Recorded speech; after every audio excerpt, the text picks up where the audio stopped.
Okay, folks, you guys can see my Ariba screen, right? Okay, great. Let me quickly open a Word document as well on the side.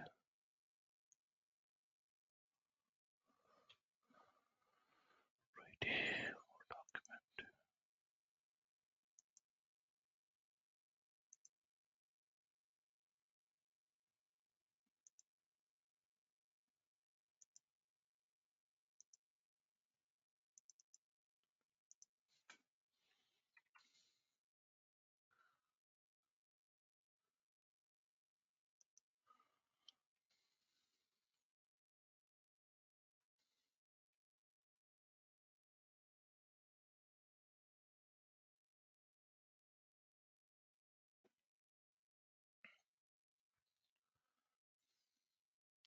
Okay, so we looked at a few things yesterday, right? We looked overall at Ariba solution, what it is, what are the various modules in it, right?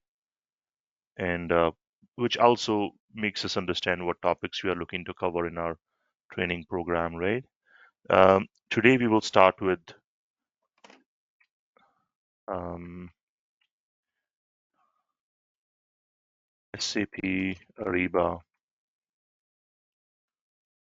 sourcing module.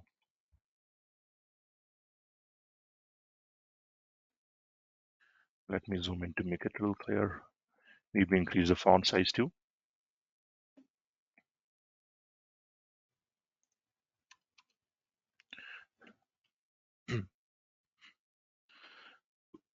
When you think about sourcing, maybe some thoughts come to your mind, right?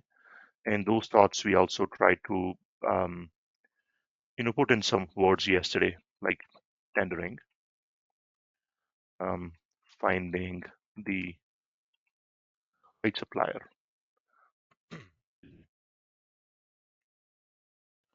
right? And we discussed that naturally these suppliers which are involved in sourcing, they need to be in Ariba side and they have to be created in Ariba through SLP module, right? The suppliers involved in sourcing should be in Ariba SLP module. That's important, right? Exception is there is one exception as well to this. When a client uses an optional functionality called Ariba Discovery. When Ariba Discovery is used, you can get supplier data from Ariba's website, basically, right? Um, there is some criteria on which you can find suppliers, like which country, which state in that country, what those suppliers sell to you, right? So there is a process involved around it. Um, we are focusing today on this area. Suppliers are involved, right? But the suppliers are in Ariba SLP module. Or in simple language, they are available in the Ariba system so that they can be used for sourcing process, which we will look at today. Few key terms to remember when it comes to sourcing. First is RFI, which is request for information. Second is RFP, which is request for proposal. And third is auction. If you don't know what RFI, RFP means or auction means, I'll give a brief description. Uh, RFI is when you're trying to understand how the market is, right? When I say understand the market, you need information about something you're looking to source from potential suppliers, right? An example is you're looking to source, let's take an example of a need, right?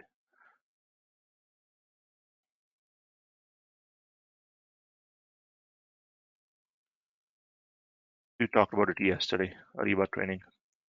So we have a need for Ariba training, but we do not know who delivers Ariba training. Assume that for a minute, right? Maybe client knows who delivers, but in this example, assume that client doesn't know who delivers Ariba training. When they do not know who delivers Ariba training, In a simple language, when they don't know who delivers Ariba training and what it takes to uh, do something like a program which is Ariba training, right?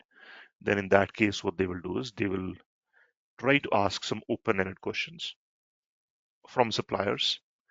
And in addition, they will ask about the suppliers' companies, some general questions about who they are, where they come from, what experience they have, right? They will also try to understand the methodology for Ariba training, what trainings are, tools are used, and so on, right? So this is called information gathering, and you do it by something called request for information, right? So the goal is to understand the market for Ariba training. Few things to check, for example, what training tools are commonly used, what type of organizations suppliers are,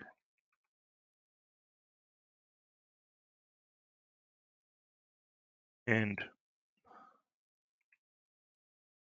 what it takes to have successful Ariba training. This is an example. So since you are trying to understand market, you will possibly try to reach to a large number of suppliers. And some of those suppliers might not even be relevant for you. It's possible that you do Google search, right? And as you do Google search, you come up with a list of suppliers. You create those suppliers a record in Ariba SLP module, like simple records. It's possible that you, excuse me, also communicate with those suppliers on the phone before you create their records. Right? It's quite possible. Different approaches can be taken, but the overall goal is we are trying to understand the market so that Ariba training can be delivered in the end. In this case, you will not finalize the supplier, right? In at RFI stage, supplier is not finalized. Any questions on RFI?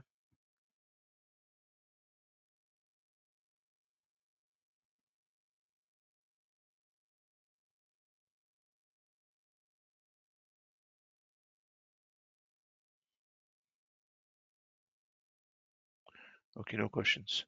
Great. Request for proposal goes one step further. In request for proposal, you will continue to refine your questions, right? You will understand the market. You will ask questions. Some of those questions might be relevant for Ariba training, some might not be. Overall, looking at supplier responses, you will get a better understanding of what are the right questions to ask. Number one. Number two is from the whole list of suppliers which were involved in RFI, right? Which are the right suppliers which can be involved in RFP? Right? So you're filtering out suppliers, you're filtering out questions, right? And then you go to RFP stage.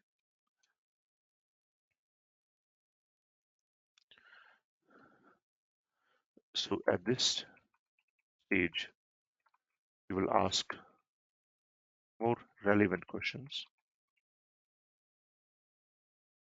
and involve only relevant suppliers. The relevance is determined by the RFI.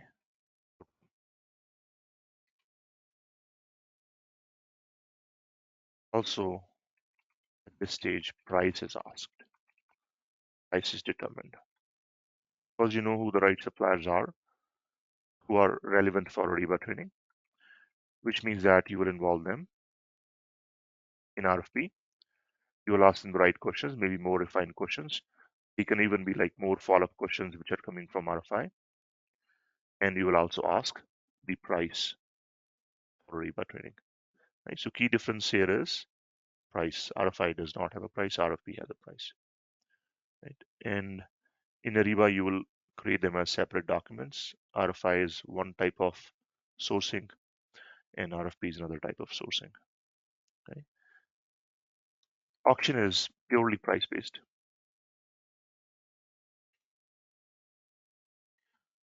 Only price is asked from a limited number of suppliers to identify the lowest bidder. Since in if you guys know what auction is or have been involved in auction, um, you will understand that when you're bidding, you're trying to raise your bids. You might have seen that in movies too, right? You're bidding for an expensive artifact, right? And as you're bidding, somebody else bids a higher price, right? At that point, you're buying something, so you're raising the price, right? In this case, what you're doing is you're trying to find suppliers, right? So sometimes this is also called a reverse auction, right? In Ariba, this is termed as reverse auction, finding the lowest bidder, also called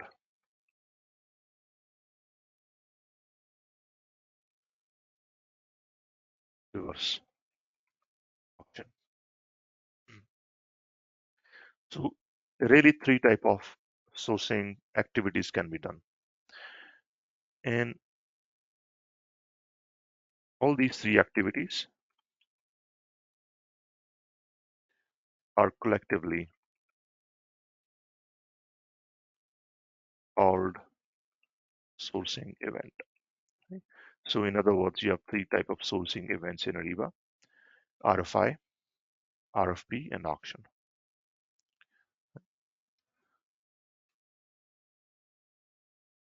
With that, let's go to Ariba system. We are going to focus on the classic sourcing. We discussed that there is two type of sourcing or two types of approaches to do sourcing in Ariba. Approach one is classic sourcing. Approach two is guided sourcing. Today we will focus on classic sourcing. Next week we will also review guided sourcing, right? And then we will get into details of how to configure both of them, right?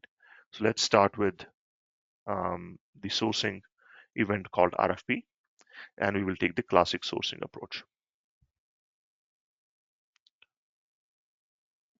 So we'll click on create sourcing project. So if you guys don't know, this is Ariba homepage. As we discussed yesterday, you'll see various modules in this: supplier management, for example, and various other modules will show here.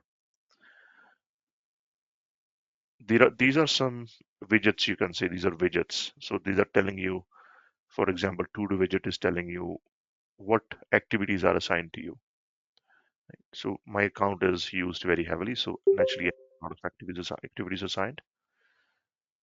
Similarly, there are other widgets, my documents, which means documents that I've created and which are owned by me. Those are called my documents.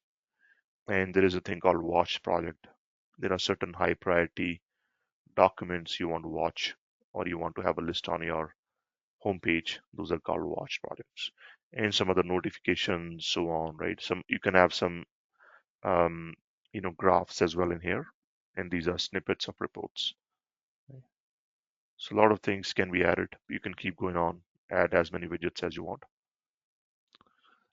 So we are looking at creating a sourcing project. The way you will create sourcing project is either you can start from common actions menu, which is create sourcing project, or you can click on this create and it's going to open an expanded version of this basically, right? So if you click on create, all these things again pop up. So I will click on sourcing project.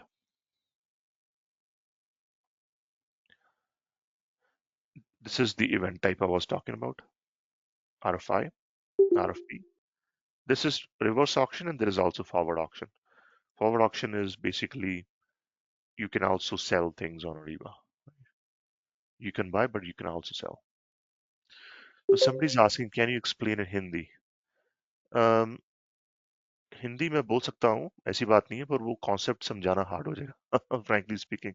So I try to speak in English. Um, I will suggest you guys listen to the English language and बाद में, if you guys want to, um, you know, try to translate yourself if you guys are okay. So yeah, so these are events, right? So you have three type of events basically: RFI, RFP, and auction. And auction is reverse auction is this one, and this is forward auction. So let's put in our Word document maybe, right? Finding the lowest bidder, reverse auction. Finding the highest bidder and selling, also called forward auction.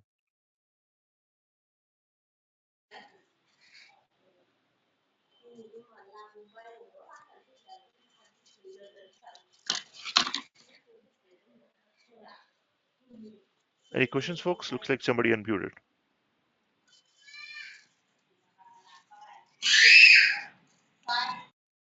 Oops.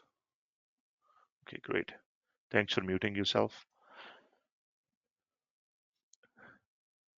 Right, so four types of events. Now, this is called sourcing project creation screen. In this way, you will basically create a sourcing project. And sourcing project is what really? Sourcing project is having an event in it, and that event is used for what? That event is used for getting the right information from the supplier, whether those are prices, whether those are questions. Questions can be like qualitative questions we talked about before, like what does it take to deliver training, right? What tools are used for training? Those are qualitative questions. Pricing is how much price you charged, right? So those type of questions can be involved in sourcing. Now this says project. Someone might wonder why this is called a project. The reason this is called a project is because in Ariba, right? Again in SAP Ariba, project is a place where you will manage some things. So Ariba thinks of this way. This is the way you will manage a sourcing. And if you think about sourcing as almost like a project you're managing, then this project is going to be called a sourcing project. That's why Ariba just called it sourcing project. And this terminology of project is used in other modules of Ariba too. So as we continue to scratch other modules, we will see that Ariba has the terminology or name of project in other areas too. And other reason they will call this project is because project is something which takes time or long time to deliver or long time to finish. Right? And same applies to sourcing. Sourcing is not something you will finish in like 5 minutes, right? If you guys are familiar with sourcing, right, you will know. If you don't know, sourcing takes time to do. RFP typically lasts for a few months at least, right? And there is work involved in um, you know completing the RFP, sending the RFP to suppliers. So there is a whole process involved in it, right? That's why Ariba just called this thing project. So this is sourcing project creation page or screen, and there are a number of fields which are important for us.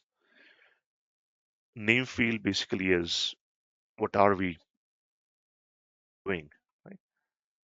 Let's say we say it's Ariba training request for proposal. And just for ease of search, because you can search by this name in Ariba later on, we'll just call it November 26. If we have to search it later on. Name is what is the name of this project? Description is what is the description of this project? Ariba training is necessary to ensure that our newly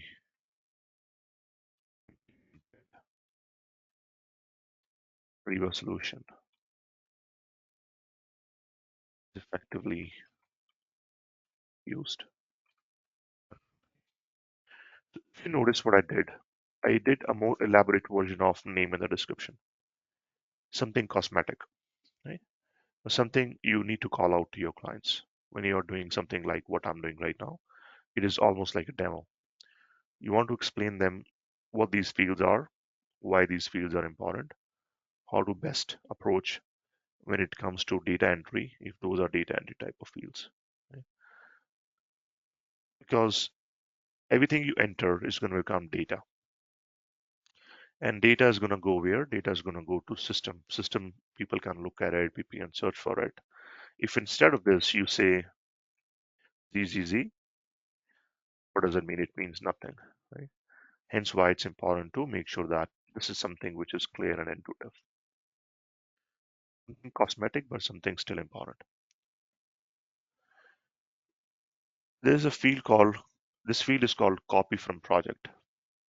So you're creating a project, but you can also copy from a project. This is basically a field which is a shortcut. And when I say shortcut, what it means is you are using another sourcing project you have created in this Ariba system, and you're copying it to populate some information. What is that information? I'll show an example maybe. Let's pick one and see what it does. See what it did? The moment I picked demo as for SCGS, it populated all these fields. It even came up with something called FSP Neo SC. I'll explain what this means. Okay? So there is things which it will bring, because the whole idea is to copy from the previous project. So you will copy these fields and you will copy this thing as well, which we'll discuss what it means momentarily.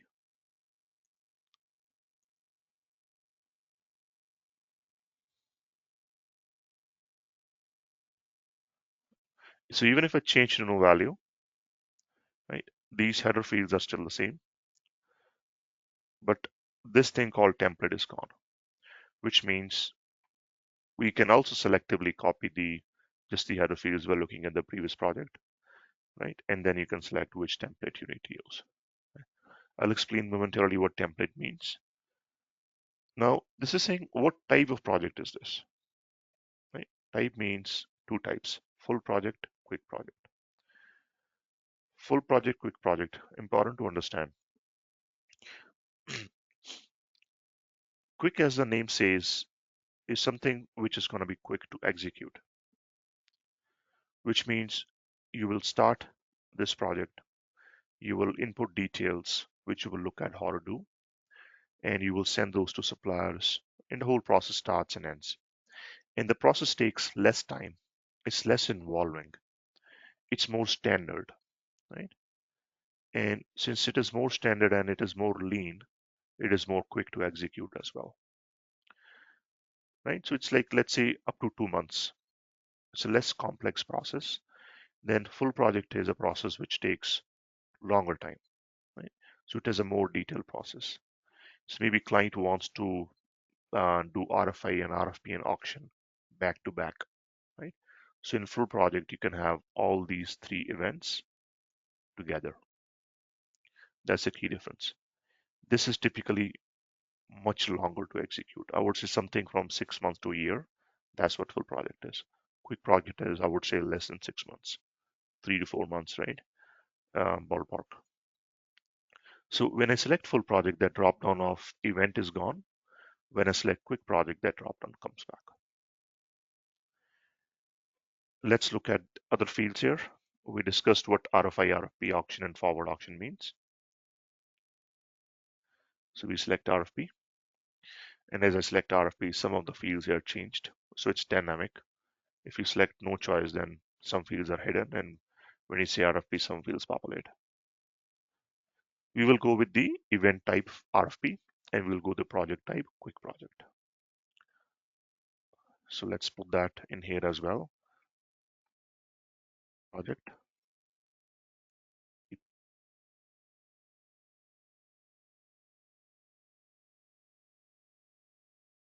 project.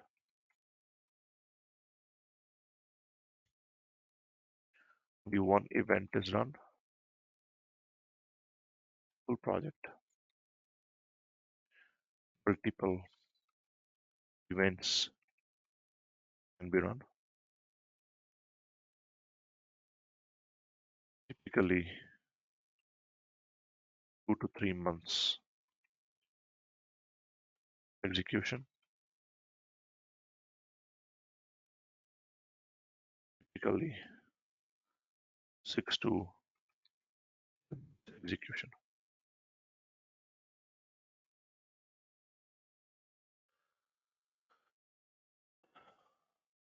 Field is test project. Right? It seems quite descriptive what test might mean. Right? Test means you're testing, it's not real, or you're not. Well, in terms of testing, you can see that I'm trying to test something, right? Maybe that's another way to look at that. So this site itself is a test site. If you look here, test site, right? So in a test site, you will not select yes anytime, you will select no always.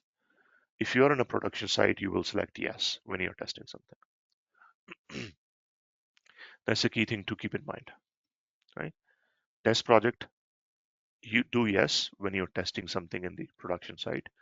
Do not um, do no in the production site when you're testing something. In a test site, really it doesn't matter, frankly, right? But since it doesn't matter, let's put no, right? In test site, try to go with no all the time. That's just the approach you will take always, pretty much.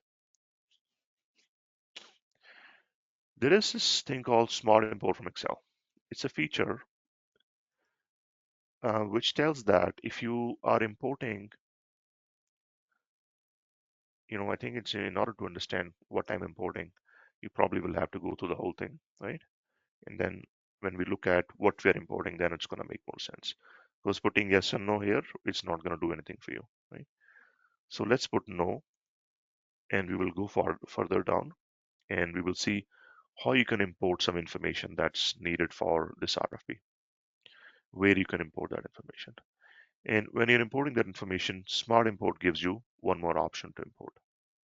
Right? So it's basically a way to import information, Smart Import. Or let's make yes here. It doesn't matter. I think we'll just keep going. Base language is a language coming from my user profile. I'm in English profile. If I'm in, well, I don't think Hindi might be supported or no, because in India most people speak English. But in some countries, language is important, right? You will have other lying languages too. And field called origin. Origin is saying Ariba sourcing, means that we are creating this project in Ariba. Means I'm manually creating in Ariba. For a sourcing project, this is going to be always the case. It's always Ariba sourcing. You won't see any other value here. For some other type of projects, you will see um, source as external system. An external system means that that particular project has been created through some sort of integration event. And what those integration events are, we have a session dedicated to that. Right? When we talk about integration, we will talk about those events as well. Regions. And if we look here, this is region is India.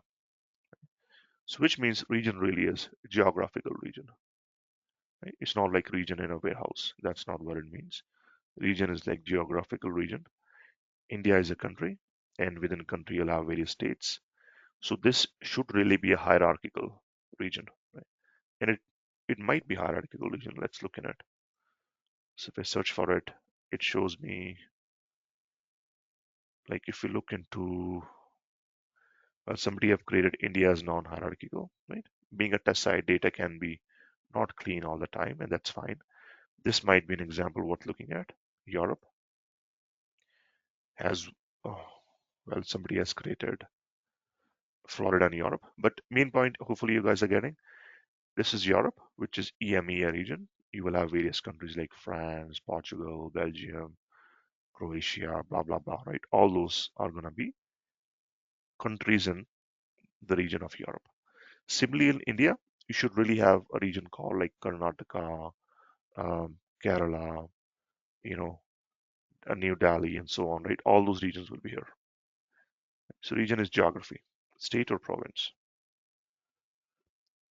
Departments really means departments within a company. This being a client site, for example, these are going to be client departments. And departments are like IT department, marketing department, education department, and so on. Baseline spend is a field which is important, right? Baseline spend is saying that how much do we think this RFP is worth? right? Or in other words, if you're looking for Ariba training, how much do we think this Ariba training is going to cost? We don't know exactly how much, right? Because if we know that, why will we do RFP? Since we do not know, we want to put an estimate here. Right? So this is the estimate spent for the Ariba training, right? So let's say the estimate is not this. Let's say the estimate is 1 million. 1, 2, 3, 4, 5, 6. 1 million USD. Then there is target savings. Now we are estimating that we'll spend $1 million. Target savings really means that if you this is something you have done before, right? Now in our example, we are saying Ariba training is for training for something new which has been implemented in a company. But let's say this was an RFP like IT equipment. And let's say, very simple example, this is RFP only for laptop, just one type of laptops and 1,000 laptops, right? In that case, baseline spend is going to be, I'm expecting to spend less than last year. So last year, if I spend 1.2 million, I'll put 1 million here, and I'll pay my target savings are like about 10% to 20%, right? So let's say 20% in that case. This is what you will put.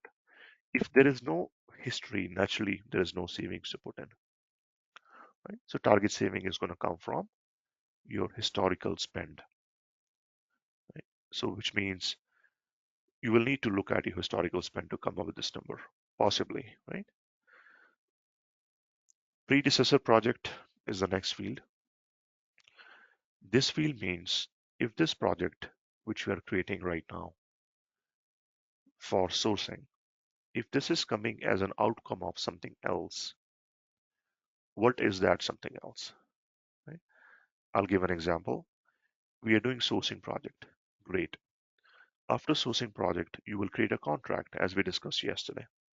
In that case, for the contract, the predecessor project is this sourcing project. Similarly, you could say that predecessor project for this sourcing project is another contract which has expired. If we go with the laptop example. In this case, we are doing something new, Ariba training. We have no history of Ariba training. We don't need to put predecessor project. So if you notice, some of the fields are marked star, means that they are mandatory, but the rest are not. Right? Um, Quite a few fields are non-mandatory. There is a notion of custom fields as well in Ariba, just like in any other system, right? If you guys have worked in any other technology, Ariba has a way of adding custom fields. So what we see here, I'll give from where to where. PU header freight cost to BTP URL. These are all um, these are all custom fields, right? So PU header freight cost, contact person, organization details, event ID, SF1, so on and so on, right? So all these are added in the site as custom fields. What does that tell us? Right? Do you guys think about something? When I say custom fields, anything come in your mind?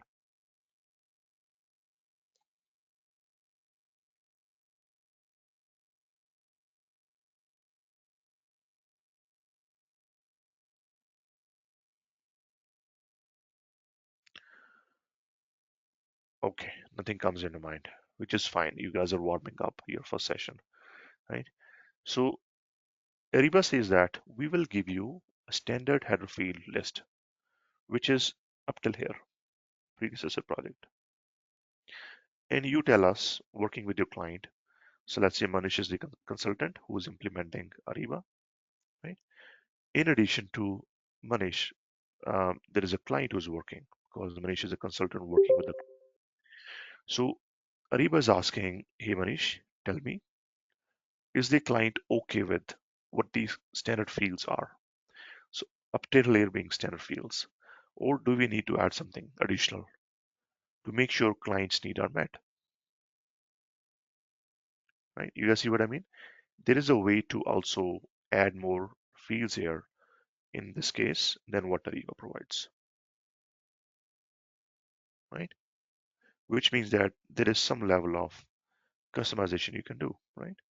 And these fields are created by Ariba team. In a project, you will have a resource from Ariba or SAP side, any project, who will do these activities for you. And your role as a consultant is working with your client, coming up with, and if any, custom fields are there, and then inform the Ariba team what those custom fields are and why they are needed. Right? Ariba will always ask you the why. Without the why, they will not create fields for you. Right? So you have to be clear why you're asking, and which means you have to ask the client in a way that they are clear in what they are asking. Right? So that's probably a bit of, I would say, um, you know, less of technical, more of soft skills, right? Which you probably already have if you're working in other technologies, right? Or in Ariba, if you're working already in a Ariba project, or you might not, right? It depends where you come from. Since these custom fields are added in the site and I did not add them, right? They are added in the demo site just for demo reasons, right? That custom fields can be added. We don't need to cover them. These will change from project to project. No two projects will have basically same custom fields, right? Owner. If you guys look at, I'm logged in as buy rate, so which means I'm the owner who is creating this sourcing project. Owner is buy rate by default, which is the user who is creating this project.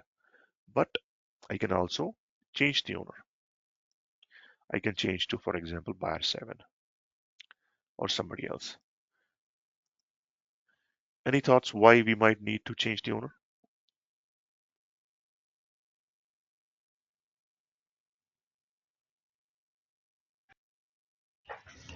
I think when we are creating on behalf of customers.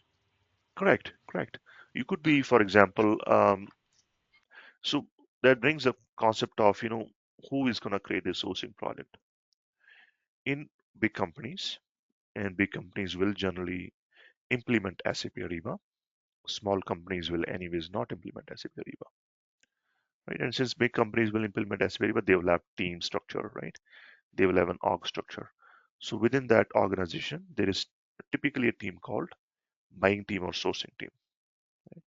So if a sourcing team is structured in a way that there are junior employees and senior employees, the junior employees might be involved in creating projects, and senior employees might be involved in looking at those projects, approving those projects, something like that.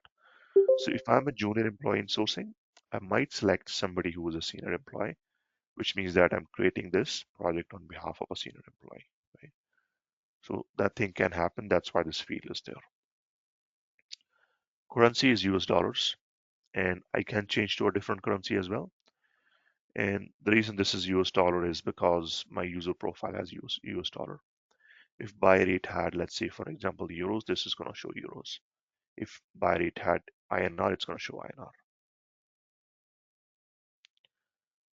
Commodity,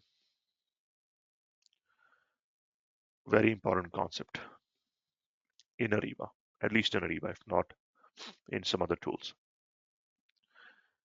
You have to um, motivate your clients and explain them why commodity is important. Very important point to remember. Commodity. What is commodity? Does anybody want to take a stab at it?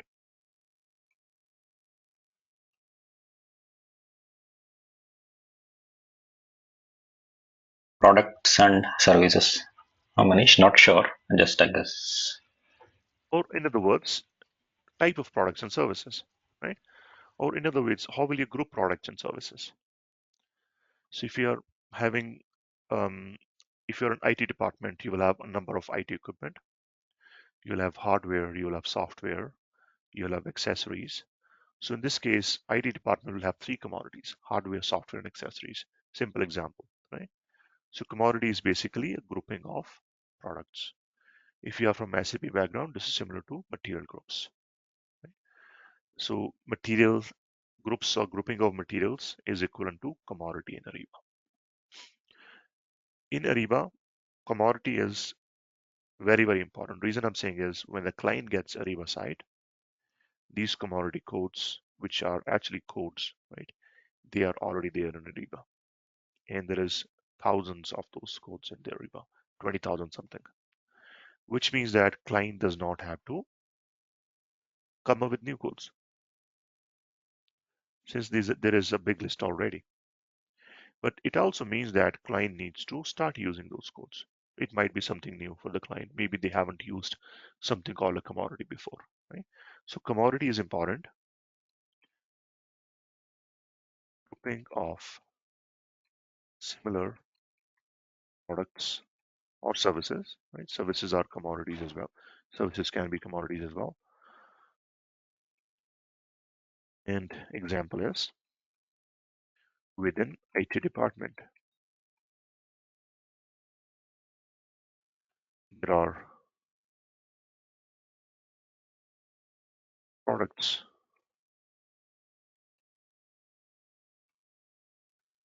can be as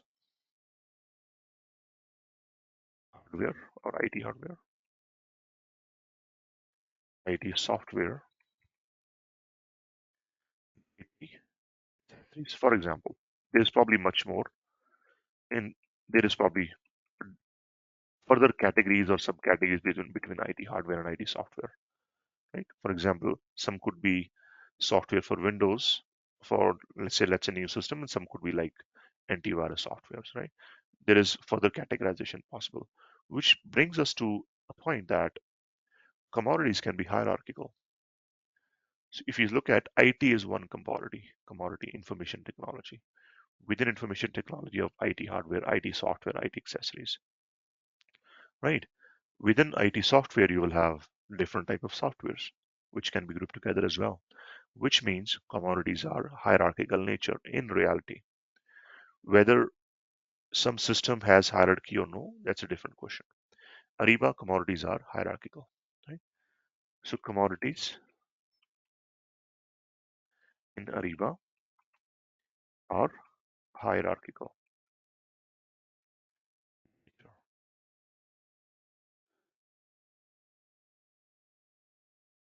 which means there is, eh, before that, there are four levels in the hierarchy.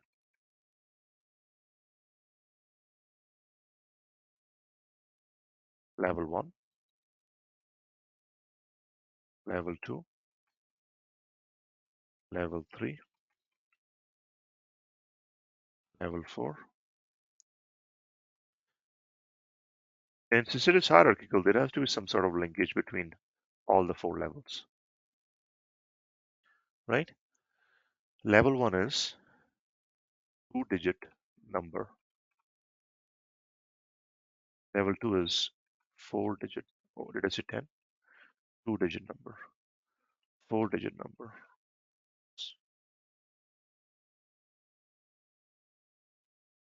six-digit number, eight-digit number. So if you go with this example, IT department might be IT in general, information technology might be two-digit. Example, information technology.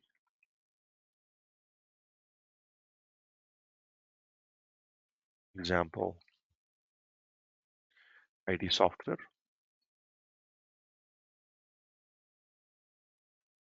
Example, antivirus software. Example, premium antivirus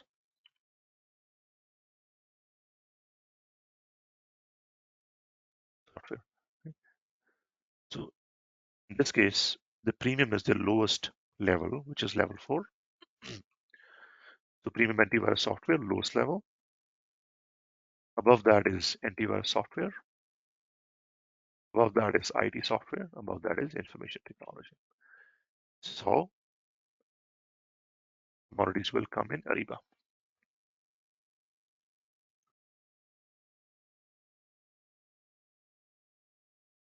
Go to Ariba site, and if we click on this, we might see a different type of list here because it being a test site. But ignore what this is. This is somebody's error. Just focus on this line called all. If you click on all, you will see a list. So these are the 2-digit lists, right? All this is 2-digit.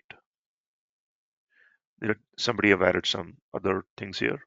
This is not how you will get it, right? And this is not how you will approach this as well. Anyways, standard list is the way it is looking at right now. So if I look at, let's pick one, for example, maybe not information technology. Well, there is one. So information technology, broadcasting, telecommunications is 2 digits. This is level 143.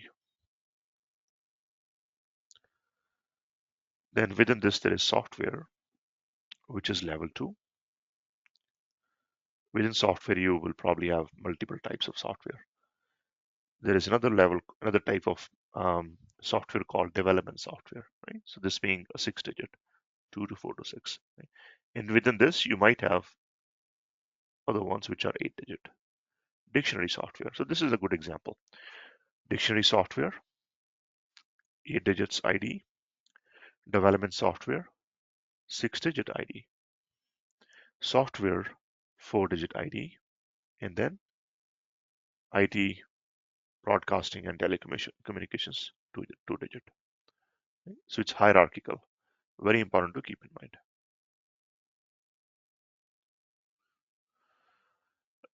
Couple of other fields here. There is a field called contract months. Then there is a field called contract effective date. What this is saying is, if we are creating a sourcing project, do we know already how many months of contract is going to come out of this or no? If we don't know, we don't have to put it. But if we know beforehand, we can put a value here. Right? Then we can also put in a contract effective date as a value here. So this is basically a date field, another type of field. Opens the calendar and you can select the date. Typically, when sourcing is done, when you're creating a sourcing project, right, which means when you're conducting an RFP, you likely will not know the contract months and contract effective date, which means you will keep them blank generally, right? But option is there if you want to put some values. Any questions, folks? I probably gave a lot of info, but I want to make sure you guys are trying to make sense out of it. Manish, I have a basic some question. Uh, Yes. so, there are different types of events, RFI, RFP auction. So, what should be the order of creation when we should start with RFP Yeah, when the absolutely. auction is created? Yeah, that yeah. Yeah. So If if you you can go back, explain that. Yeah. yeah, let's go back to our notepad, right? So if you don't know what market is out there, if you want to get more information, going back to our Ariba training example, right? Then you will start with RFI. And once you have sufficient Okay. info about the market, like which suppliers are there, what type of questions to ask those suppliers, qualitative questions, right? Then you go to the RFP Mm. stage. This is where you will get pricing as well. It is possible that sometimes you want to further negotiate. So let's say do you have two suppliers for which pricing is very close. Supplier one gives you 1 million, supplier two gives you 1.1 million. In that case, what you will do is you will do an auction and try to get the lowest price between two. Maybe in the end you get zero point 0.9 million. So that's the right order. Okay. Okay. So RFI followed by RFP and last it is the auction, right? Correct. Okay. Okay. Yeah, thanks. Welcome. Any other questions?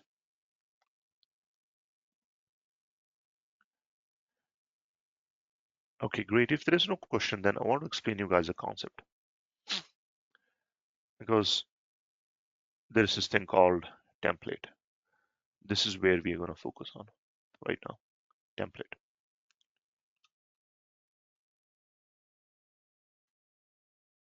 Template is place where students like you guys, right, will do configurations for sourcing projects. What those configurations are, naturally, we will look at them as well, right? But main point is, if there is a template, only then a sourcing project can be created. If there is no template, then sourcing project cannot be created, which means one of the key things which consultants working in Ariba sourcing will do, they will create and finalize sourcing project.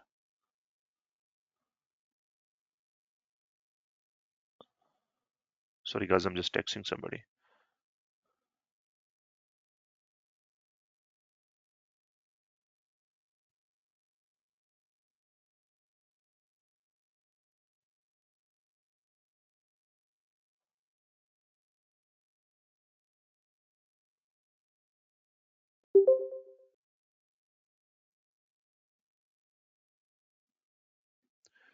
Okay, so which means that we need to understand how to work on those templates.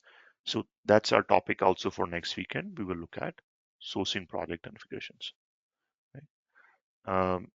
So templates are necessary to be able to create a sourcing project, whether it is RFP, whether it is RFI, whether it is auction, or it is forward auction. Right?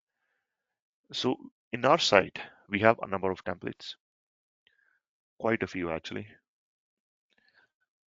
Reason being, this is a site which is a demo site and it has a lot of information.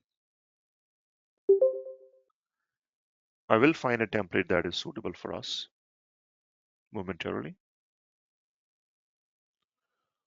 and we'll go from there. I'll just pick this one.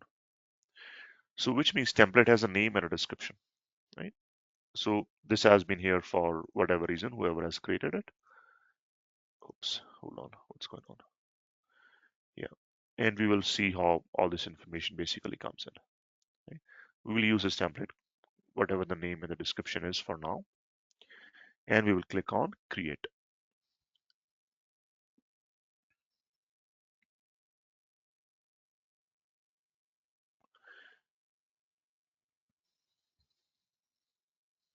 I think some people joined late. Uh,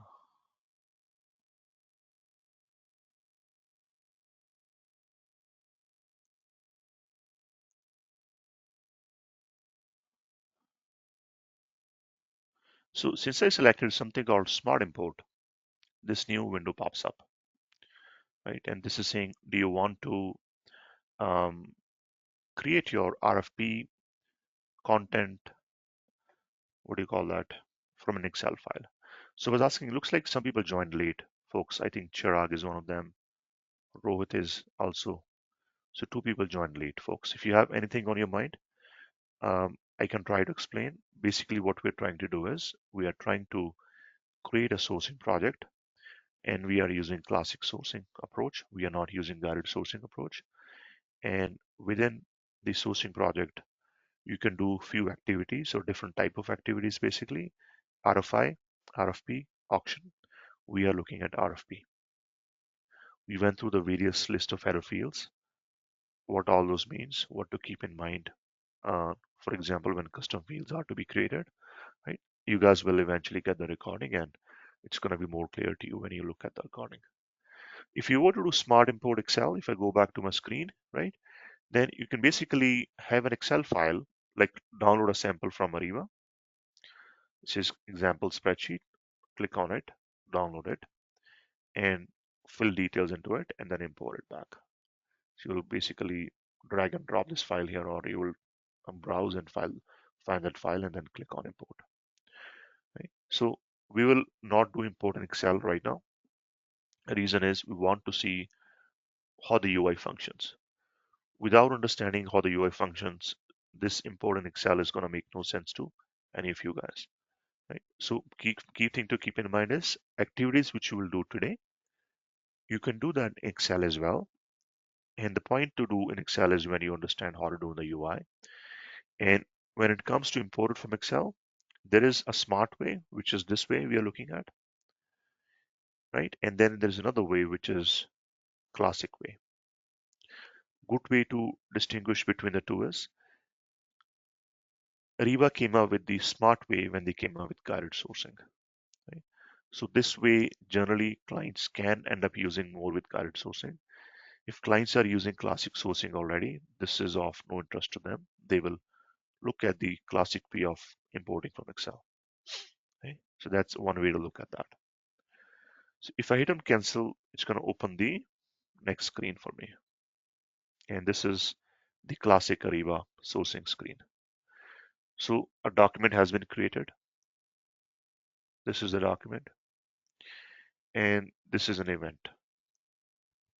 Event is which? RFP. There are 5 tabs here. Rules tab, Teams tab or Team tab, Suppliers, Content, Summary. So what are these tabs? Right? Rules. In Ariba, when you're conducting sourcing event, whether it is RFI, or it is RFP, or it is auction, you have to determine what rules govern the event which we're conducting, right? Or according to what rules our event should happen. I'll give an example. Which example should I take? Envelopes. Envelopes probably shows right here in the front. Do you want suppliers to give you responses almost like in a folder? And folder is not going to be accessed to or open to anybody to look at. Right? So which means that you will control who looks at that folder and when they look at that folder. Right? That's what is called envelope in Ariba. So you can even have a functionality like that in Ariba, which is called envelopes, used in public sector or government sector, right? Not used much in private sector. So public sector companies or governments can use envelopes, right? So that's one example. Another example is you're conducting your event. Suppliers are giving response to you. Do you want to look at those responses as soon as your suppliers submit to you? Or do you want to look at those responses only when the event has ended and everybody has responded, right? So those are two examples. Envelopes is one. Second is when do you want to see supplier responses? I'll keep going down on the rules. There is quite a few rules which show here, right? And I'll try to explain key ones to us so that we have an understanding of what rules generally are and how it impacts sourcing, project or event execution, right? So those are rules. Team is who is going to be participating in this particular sourcing or RFP from the client organization. So this is client team, right? Like maybe there is somebody who needs to approve, right? And maybe that approver needs to be in the team. Right? Maybe there is somebody who also needs to collaborate, and maybe that person also needs to be in the team, right? I'm giving some examples. Team is who will work in this project. Suppliers. Suppliers are basically the suppliers whom you will invite, who will respond to this RFP, right? Those are suppliers. Content, right? Content basically means what are we asking our suppliers? What are the items for which we need prices, right? Or in other words, what are the goods for which we need prices? Goods could be laptops, or what are the services for which we need prices, like Ariba training. And also, what are the qualitative questions we need to ask, right? As we took an example before, what tools do you use to deliver training, right? How long does it take for one person to get fully trained? Some examples I'm trying to throw out there, right? So content is the actual material which supplier will need to look at and respond to. Which suppliers will respond, they are shown here. Who will work within the client organization to make this project successful? It is in the team tab. Summary basically is summary of everything which you have entered in this particular project, right? So let's keep going on to the rules. we discussed envelope rules, right? So the way this works is if you say yes, this is will team control envelope access or will they not control envelope access, right? So I explained what envelope rules are, right? So I'm going to skip this one. Timing rules are basic. Timing rules is when does the response start? Means when can suppliers start responding to this particular RFP, and when does that respond window end, which is what is the due date, right? So this is start date and this is end date, right? So let's put a start date, today's date, and let's put a time. Maybe let's put it as 8:15, and let's say duration is 30 minutes. Then you can put an estimated award date as well, right? An estimated award date. Right? Award is a concept as well to understand. Award means if we are having 5 responses from a supplier in this RFP, who is the winning supplier, right? If there is one supplier who wins, right, that supplier is called the awarded supplier. In this RFP, we can indicate that we have decided that we will create our award by so and so date. And this can give some ideas to the suppliers who are responding to them to the RFP so that they can understand we are responding, but when do we see the outcome of it? Right? That's basically what estimated award date means. And we can put that an estimated award date here. Let's say the date is 31st of March. Example, right? Bidding rules, right? Bidding is responding to the RFP. Supplier is providing a response to the RFP. They are entering details. That is called bidding. That process is called bidding, right? So bidding rules are telling us what can control or in what way the suppliers can bid to us. And also when those bids are coming, how we will look at those responses, right? So that's what bidding rules mean. Do you guys get what rules mean in general? It's an important concept to keep in mind when it comes to sourcing.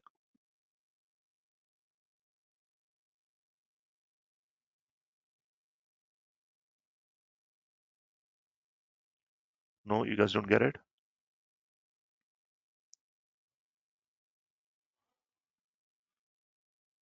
With show of hands, could you at least could you tell that you got that idea? What rules mean? If you want to speak, then it's even better. No, Manish, I could not understand the meaning of role here. Oh, great. Thanks for telling, Rohit.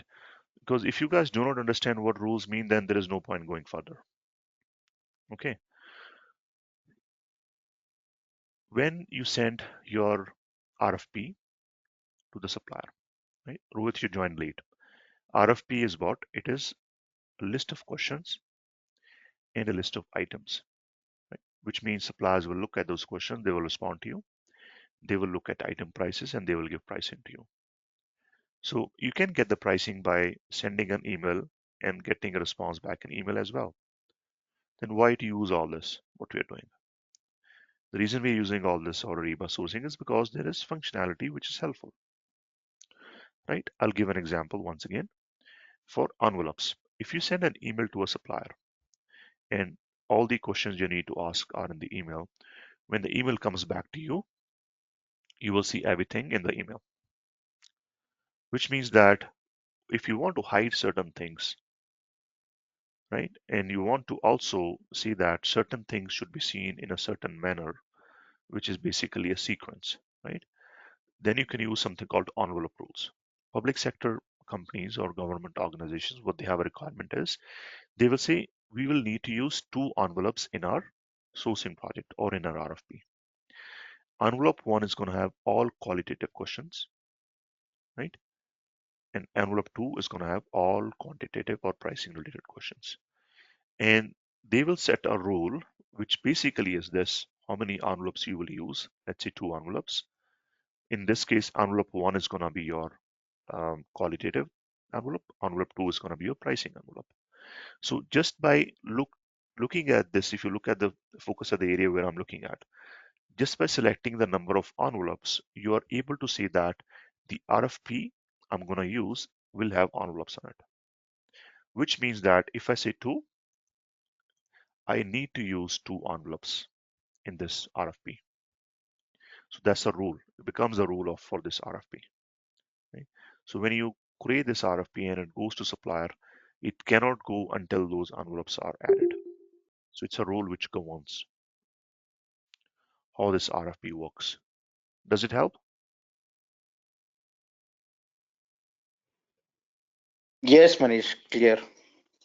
Okay, Thank great, you. awesome, great. So I'll hide this thing called envelopes for now and keep going on. If you guys get the rules concept, then it's great.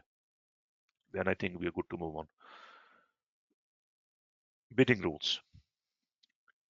We are saying allow the participants to submit bids by the email. We are having system called Ariba sourcing, which is gonna do everything electronically, right? We will see how this works, right? We will enter everything in the RFP. RFP is gonna go to the supplier. Suppliers will respond to you. If everything can be done in the system, why is there a need to an email, right? To involve an email. Right? So we have to make sure that we do not allow suppliers to submit bids by email. They have to really respond to us in the system, which is Ariba network. Right? And other reason is if you say allow suppliers to submit bids by email, the way the bid is going to come is just going to come in email, right? Means that it's going to be hard for the buyers or the people who are creating RFPs to look at. It's going to be hard for them to process, right? So it basically breaks the overall flow of how sourcing should work, right? So this really should be a rule which is always no, right? So which means that we should not allow bids by email. Right? Next is enable scoring on participant responses. In Ariba, what you can do is it's a concept as well to understand scoring. So let's go back to our Word document and try to make sense out of it. Scoring in Ariba sourcing is quite a powerful feature, by the way, and a useful feature. With scoring, RFP content can be assigned rating/grades, and with certain setup, grades can be assigned automatically. It means that there is 5 suppliers who's giving me response to RFP, right? I will look at those 5 supplier responses. I can have 3 options really. One option is I will not do scoring, right? Which means that I will look at the RFP, great. I will not do any entry in the system to say that this supplier is, let's say, the best supplier, and that supplier has because it has lowest pricing, and other supplier is a worse supplier because it has the highest pricing, for example, right? So you can look at a list of responses, but you will not put any indication in a Ariba system what your thought of that supplier's responses, right? Or how, in other words, you can totally skip scoring, right? That is also possible to do. You probably do not want to do scoring. So that's option one. If you are looking at doing scorings, then you have 2 options. First option is you can do manual scoring. Manual scoring means that you will add scores in the system, like data entry, like this score, this question is 10%, this is 20%, and so on. Supplier one is 5%, supplier two is 10%. That's option two. Third option is you can automatically assign grades if you have done certain setup properly in the Ariba system, right? So really 3 options. Scoring. First is do not use scoring in Ariba. Or in other words,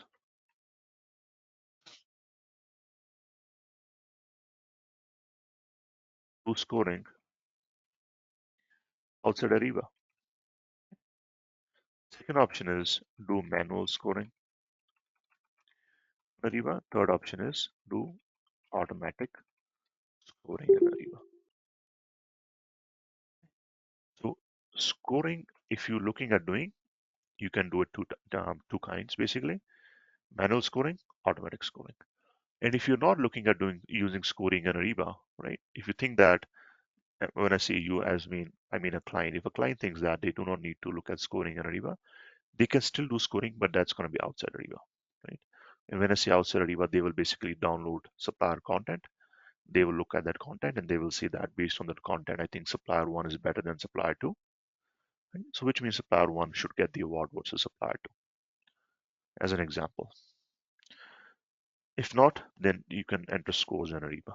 Right? So this rule basically governs the scoring type. And there is actually one scoring type only. It's percentage based scoring, which means that grades are like percentage, 10%, 20%, 30%, and so on. And default grading method, there is three options.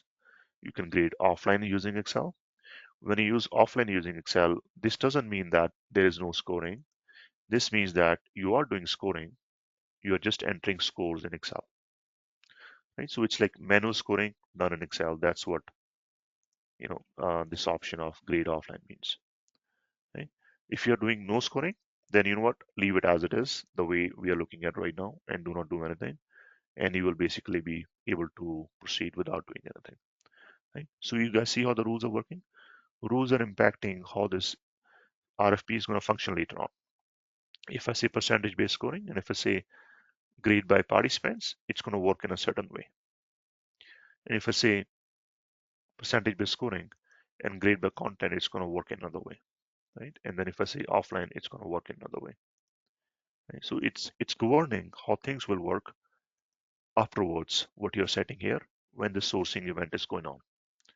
So what are the rules according to which this event should function? And that's why these are called rules.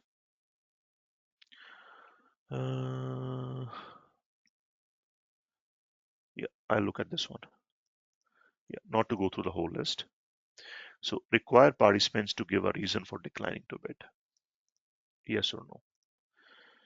When you're sending your RFP to a supplier and there is many suppliers who are invited, some suppliers might decline from bidding, right? And they will say that we do not want to bid. And if you say yes, then there is an option to suppliers, like a drop down option, which they can say that I do not want to bid because of so and so reason. Right? So it's like a reason for declining. If you do not say no, then suppliers do not have to give a reason. If you say yes, then they have to give a reason, basically. Currency rules are important as well. Currency rules basically mean this event is in USD. We discussed previously in our header screen, right? Currency is the USD, right?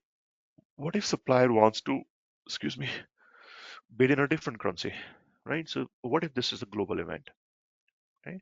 Means this event is run in the United States, but suppliers are from India, for example. They are from UK, so which means you will have, and they are from US, which means local. So you will have three currencies: US currency, you will have INR currency, and you will have British pounds currency. Right? So you'll have three currencies in there. Right? And if you are using currency which is local, then you have to make sure you let the suppliers select their local currency. In that case, suppliers will get an option when they are responding to RFP, which currency they want to bid in. Right? Basically, what this rule means. Right? Now we'll skip this area called project owner actions and go right to the end. Market feedback. It says allow participants to see scoring weights. Right? What it means is if you are using scoring and you have assigned weights to various questions, right? Because when you are setting up scoring, weights are necessary, right? In that case, do you want suppliers to know which questions weight is what, right? You tell me, folks, what is your thought? If you have two questions in RFP, one is qualitative question, second is price for item, and you say your weight is 100% to price and 0% to qualitative, then is it wise to tell suppliers what the weightage is?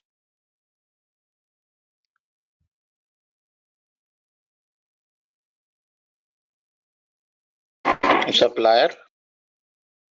Sorry? No, I was telling I could not answer hear the last sentence what you told. Is it I see. supplier? Yeah, so I'll explain what I was saying. In RFP, you have two questions. Question one is qualitative question, like for example, explain your warranty. Question two is pricing question, like provide price, right? And you're using weights in those questions. First question's weight is 0, second question's weight is 100, right? And you're sending those questions to suppliers to response. And you're saying allow participants to see scoring weights. Yes, means that suppliers can see what are the weights of those questions, which means if I'm a supplier, if I get the RFP, I'll see that weight of warranty question is 0, weight of price question is 100. Is it any help for me to look at those weights, or is there any drawback? Yes, to choose the supplier among which is the correct one, and like if we have the weightage, it will be easy to identify. You can look at that way as yes, you can look at that way as well. Or you can look at other way. Maybe suppliers should not see the weights because the weights are internal, right? Sometimes you do not want to Yes, yes, show the selection criteria to supplier because weights are in other yes, words correct. selection criteria, right? So some clients might want to show selection criteria, some might not, right? So that's where this rule is gonna say whether you want to show those weights, which are in other words selection criteria to suppliers, or you do not want to send. Right? So it's a quite a interesting feature, I think, right? And there is different rules as we looked at, and all these rules control how the event functions, basically, right? Last rule is, can owner see responses before the event closes? Right? And what does that mean? It means that if you are inviting 5 suppliers for getting your RFP responses and supplier 1 response, right? Then you will see immediately what supplier's response is if you select yes, right? So your event is for 1 week. Start date is today, end date is next Sunday. If a supplier responds to me tomorrow, I'll see the response tomorrow. If another supplier responds to me on Tuesday, I'll see the response on Tuesday. I do not have to wait to see responses until next week. But if I say no, then I will have to wait for next week to see all responses together. Right? So it controls how you see responses as well. It controls how suppliers see and what they see. It also controls what you see as a client based on these rules. Clear, folks? Yes. Okay, great, awesome. So let us take a short break, folks. What I will do is I'll click on exit because sometimes if I get timed out, then it becomes a challenge to go back in. So I will go to our homepage, and this is our sourcing project which we created. So which means it is saved fully. That's awesome. Okay, so let's take a short break, folks, about 10 minutes. And if you look at my clock, we'll be back by, let's say, 8:10, and then we'll continue our discussion. Um, okay, folks, see you in about 10 minutes then.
Hello, sir. I'm not hearing your voice.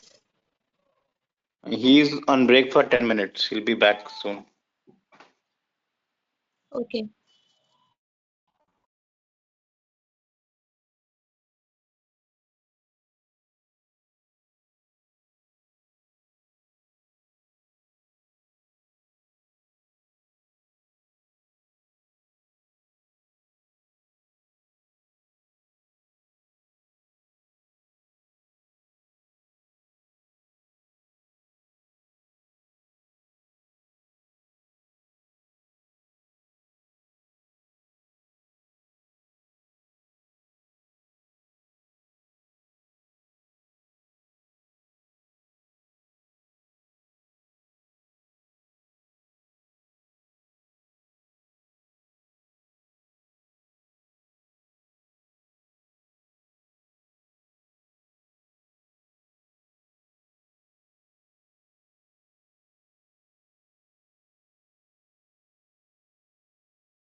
Okay, folks, are you here too?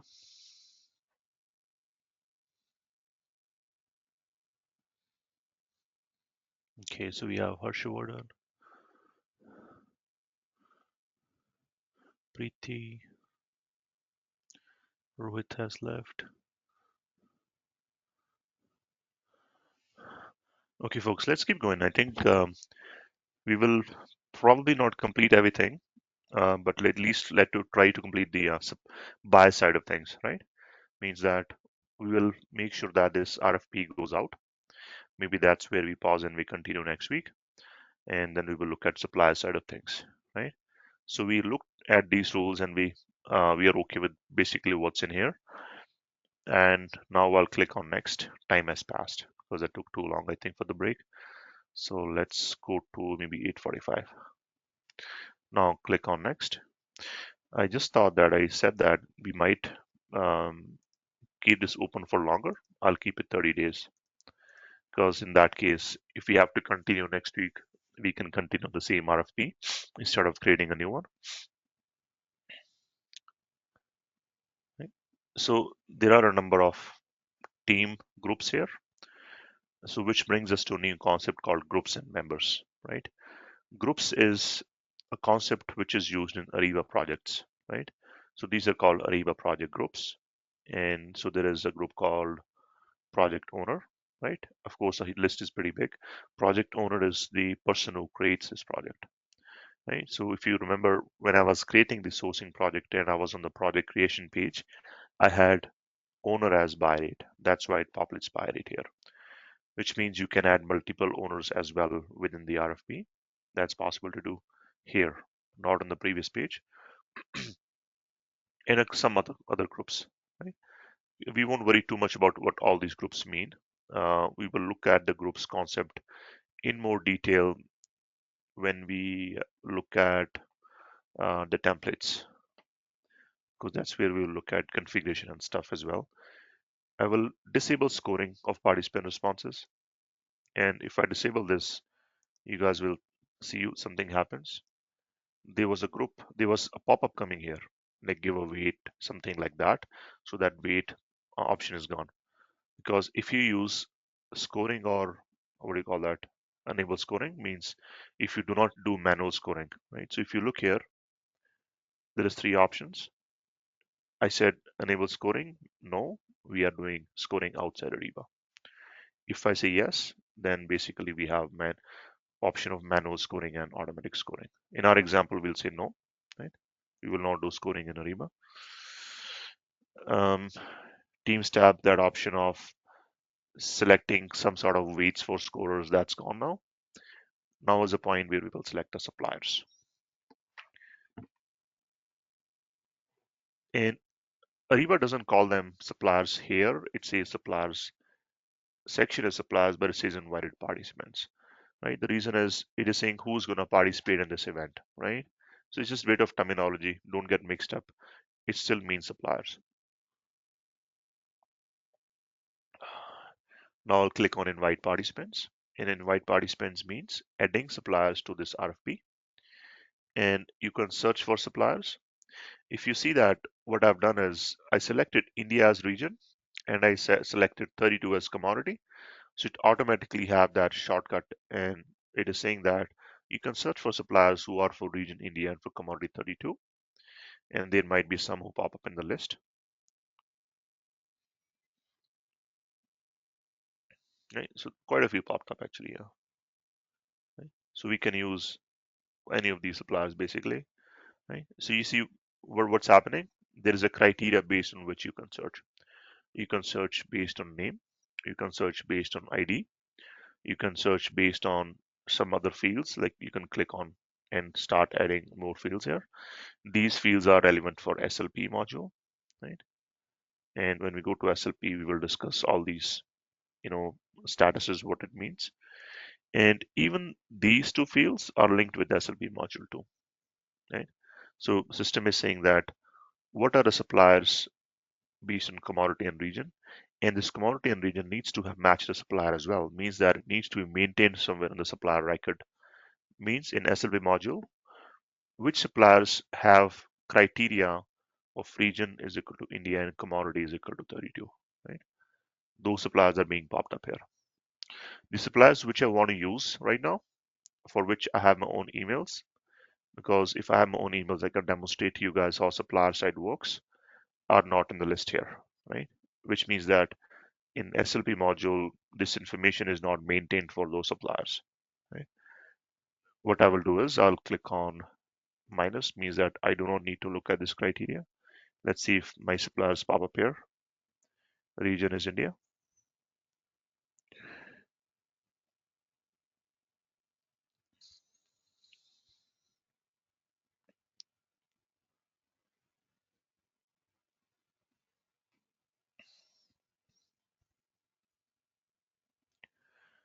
You guys understand the flow, what's happening here?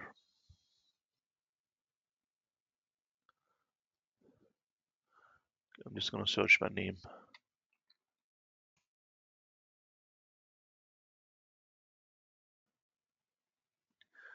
Are you guys with me in terms of flow?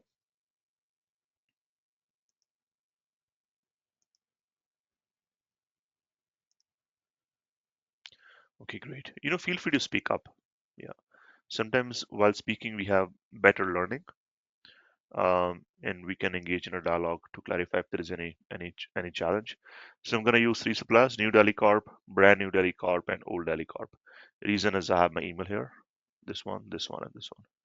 If I don't have my email, I really cannot do much on those events. There is also an option of creating a new supplier or creating a new participant, right? In addition to what's on the list. And the reason this option is sometimes you want to have new suppliers added and they are not on the list. Right? In that case, you will click on create new supplier and this basically starts the SLP process, right? And sometimes you have a supplier, but you want to add another uh, contact for that supplier, right?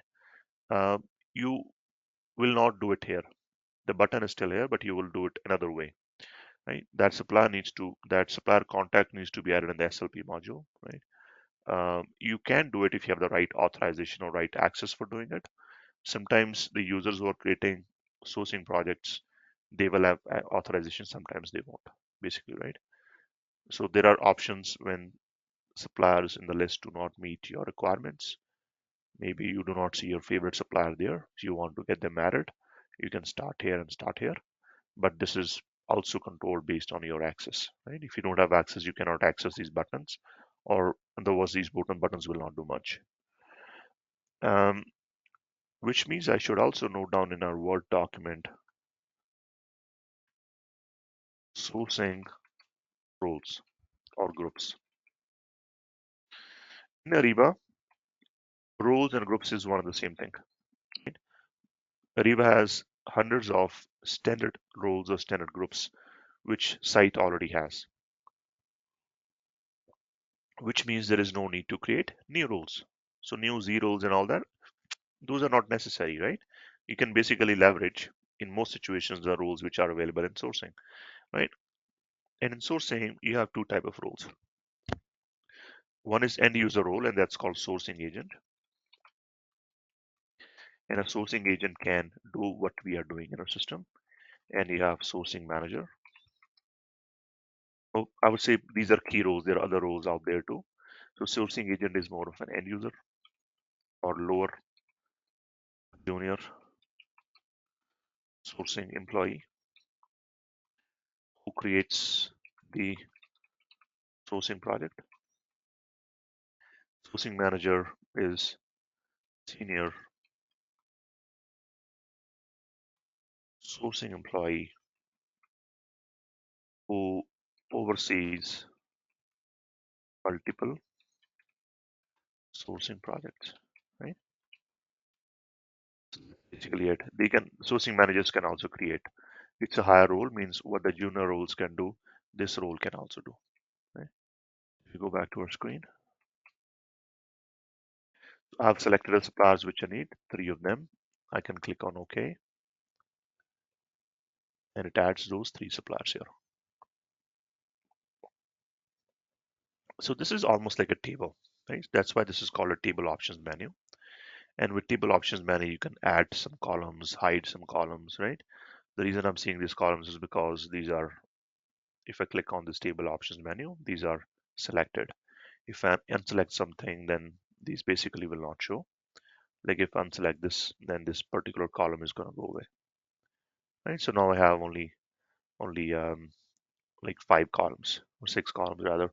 So this is the name and this is the contact name, like who's the person in this company, which is a supplier who will get this RFP, right?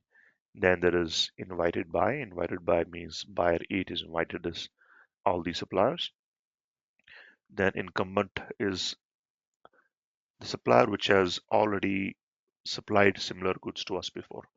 So in our example, if we assume that Old Delhi Corp, right, has um, provided us Ariba training in the past, now we are going to the market for a new RFP, and we want to indicate that Old Delhi Corp is our supplier who has already provided us this type of training before. We'll mark them as an incumbent, right? And the rest will be non-incumbent, right? That's the functionality. So it's basically adding an identifier and saying that this supplier has supplied us goods and services in the past, right?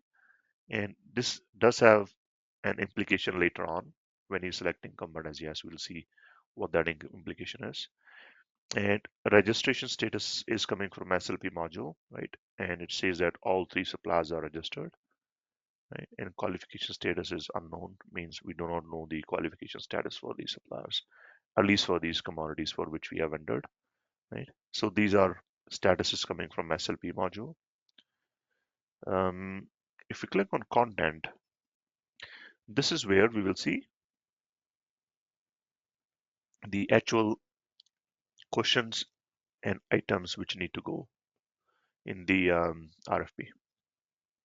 Now, there is no questions here. What we see here is sections, right? So you see add section and the various other options pop up, right? So you add introduction section, commercial term section, pricing term section. So these 3 are populating, right? By default, standard. What you can do is you can also delete them. For example, I don't need introduction. For example, I can just delete this section. Then I still want to create um, some qualitative questions. So what I will do is I'll actually edit this one and I'll rename it to be called qualitative questions, qualitative section rather. And then this is pricing and we'll just call it pricing section, something like that. So this is the reason I'm putting it this way. It's just easy for us to understand, right? You can have as many questions, as many sections as you want. And in real life scenario, when the client does end up using this tool, this whole screen becomes quite busy, right? Means there is a lot of info that is entered, and that's where this Excel import feature comes into picture. So there is 3 type of Excel import features. There's Excel import, there's simplified Excel import, then there is smart Excel import. Smart Excel import is the one which we saw before, right? Classic one is the one which I'm saying is this one. Simplified one is basically similar to classic. There isn't much difference. So this is a screen which is showing. If you go to simplified and if you go to Excel, basically very similar screen shows, right? And the reason this is called simplified is because with Excel import, you are exporting everything and importing everything, which means you can populate teams and suppliers as well with Excel import. With simplified Excel import, you will just have this particular section called or area called content field. And smart import is basically similar to Excel import, but it looks different. Right? It is generally used more with guided sourcing. Now, we will look how things work in UI. Same things can be done in Excel. The reason we are doing in UI is because you will see a number of fields or a new screen open up. And in that case, you will notice that it's a lot of information to process, right? In Excel, you probably won't be able to understand what all that means. Hence why we start with UI, right? But remember, all this can be done also in the Excel. So qualitative section, add a question. Now you want to add a question here, right? question is, we'll take very simple questions. Please indicate the number of years of experience you have in delivering Ariba training. And what you will do is you will notice that there is a few important fields which are here. Quite a few fields are there, but few which are very important.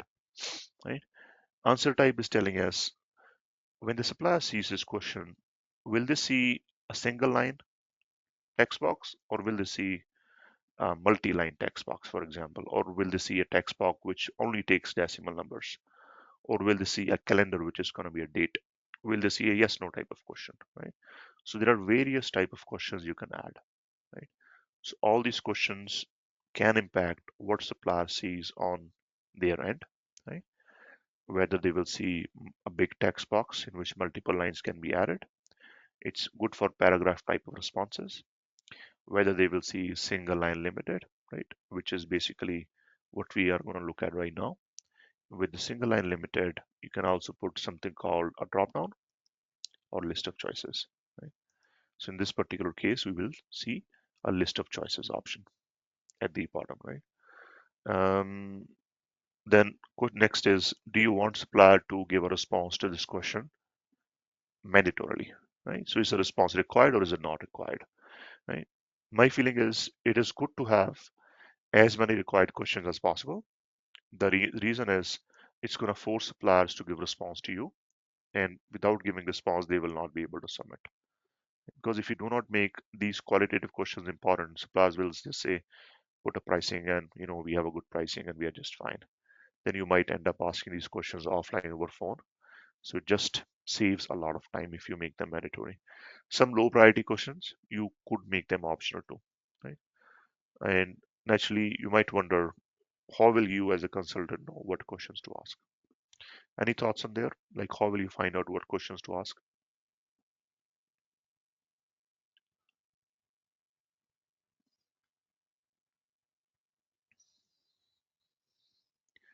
Any thoughts, folks? How will you find out what questions to ask on RFP?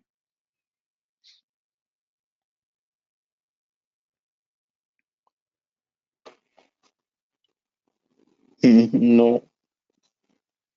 Pricing Okay. related ones, right, Manish? Yeah, this one is not a pricing question, Harsh, right? This is more of Okay. how many of years of experience do you have? Okay, I was giving an example, right? The message I'm trying to send across is, as a consultant, you do not just come up with questions, right? We are in a demo session, or rather training session, so we are keeping examples here, right? Just for our understanding. Real life, these questions will come from client, right? So client will have all these questions which will end up going into the system, right? So in RFP, clients will know what questions to ask. If you are helping them build something, then they will tell you what questions to put in. And based upon looking at the question, you might have to gauge what type of response you need for those questions, right? And that's the message I was trying to give.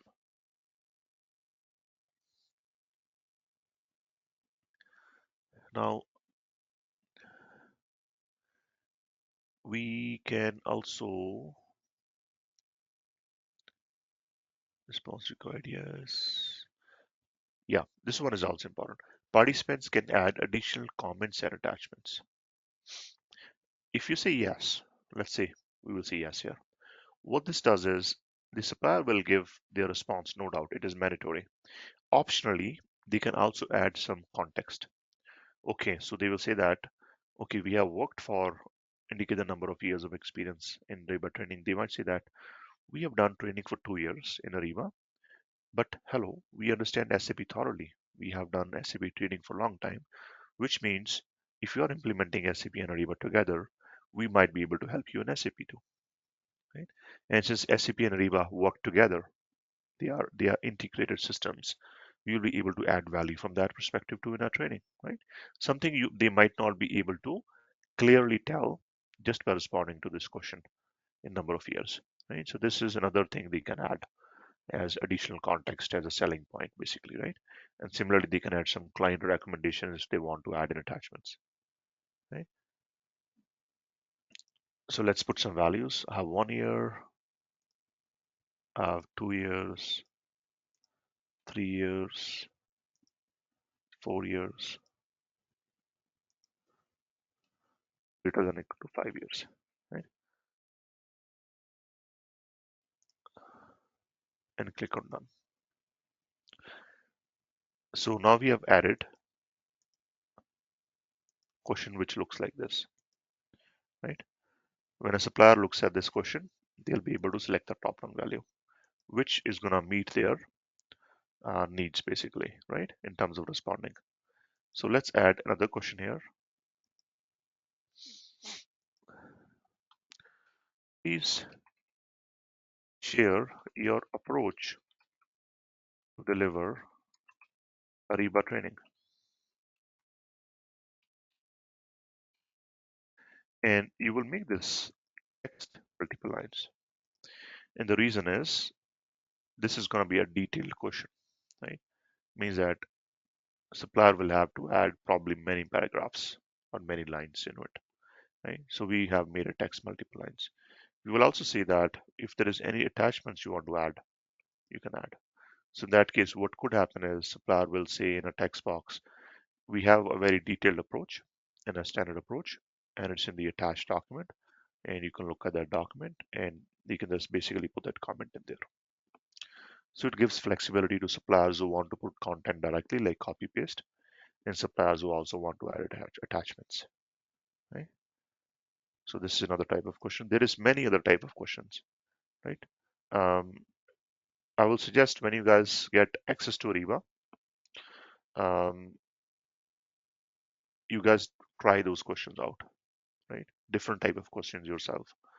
And when you add them in the system, see how the supplier experience looks like for them, right?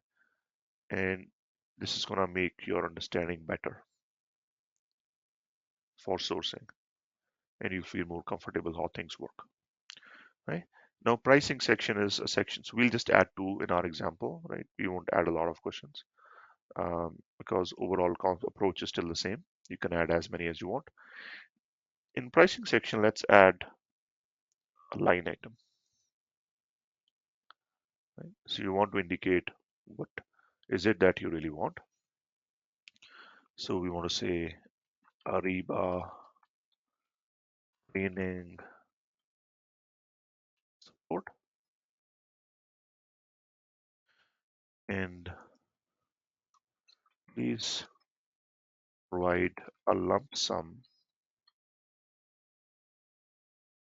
slash total price for the Ariba training you will deliver as an outcome of this RFP. Then a supplier can say in a response 1 million or 2 million or 3 million, right? So it's going to be a total value, right? So we are not in this case asking for, it's item one, which is a laptop. This is the price. This is item two, which is, um, a desktop. This is the price, and so on, right? So there are various ways you can add items. This is a way. You can also have individual items breakdown as well. In this case, we're getting a lump sum deal basically, right? It is possible that we will do the RFP, we'll have a lump sum deal, but the actual rates for training, if it is an hourly rate, we will talk later on at the contract stage, right? That can happen as well. So I'm taking this example. You can get item level pricing here too. You can say that trainer one, what's the rate? Trainer two, what's the rate? Trainer three, what's the rate? You can add those details too, right? We're going to go with the overall standard, and you can basically say one each here, right? So we are getting total price for our training. So basically one each, right? And you can click on done. You must provide a historical value of for item 2.1. Oh, historical price. So let's put a price of, let's say, 1 million. Yeah. So previously we have spent $1 million on this, right? And we are estimating that we will spend about $1 million on this RFP. So savings basically are like there is no savings here, right? So that's what it is showing in here. So you can continue to add as many items as possible, right? You can get those items from Excel as well, just like you can get questions from Excel. Right? So this is how you will add content to RFP. Content is qualitative, which means questions of various kinds, or it is pricing, which is getting a price. Price you can get for the whole thing. In this case, we are looking for an overall price for training. Now, naturally, you might wonder, how will the supplier know what does the whole thing mean? What you can do is you can add another question before this question, or you can even like add a question in this, which is a requirement type of question, and you will say below or attached, rather attached is the scope of work, something like that. And what this does is you will of course put an attachment. In our example, I'm not doing it. You'll put this question at the top, and supplier will see the attachment. They will look at the scope of work, and based on the scope of work, they will indicate a price of either they want to give 1 million or they want to give 1.2 million or 800K, whatever, right? Whatever works for a supplier. Then they can indicate it here. You guys clear with what's how this is working?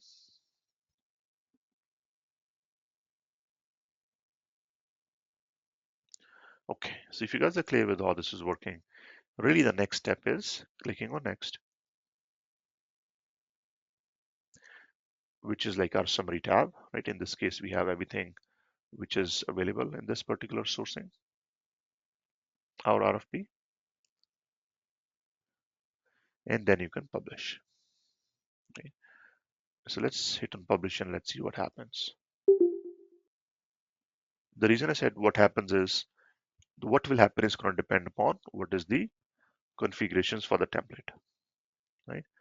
So in this template, this went for you have published your event, you can monitor, means that this event has already published. Sometimes you might want to have an approval from a senior resource before publishing happens. If you go back to our example we were talking earlier, junior buyer creates the sourcing project, they add RFP content into it, they will click on publish. In that case, if an approver is there, which will be your senior sourcing employee, they will get notified, they will approve, only then event gets published. In this example, it went straight to supplier. Any question, folks? I think Venkatesh, you want to speak up? Hello. Yeah, Venkatesh, go ahead. Actually, this is an upstream or downstream. Actually, this one Ariba spend. Yeah, we are looking into sourcing. Sourcing, as we discussed yesterday, is Ariba Upstream. Okay. Yesterday I did not join for this one actually. Okay, so let me clarify. I think you did not join yesterday, so this is your first, I think, interaction. So very briefly speaking, what is Upstream? Ariba Upstream is SLP, a supplier lifecycle performance module. It is sourcing module. Yes, yes, It is co-contracts module, and it is supplier risk module. Right now, we are looking at sourcing module, which is part of Ariba Upstream. yes, correct. Yeah, yeah. So that's where we're focusing right now. Any questions, folks, on what we're talking about? Manish, so I have a question. So now the questions, whatever as a buyer we have put it in content and sent it to supplier. Now suppose I want to add another question or change what is so can I do that or I have to create another? Absolutely. Yeah, yeah, you can do that. You can also edit this RFP, right?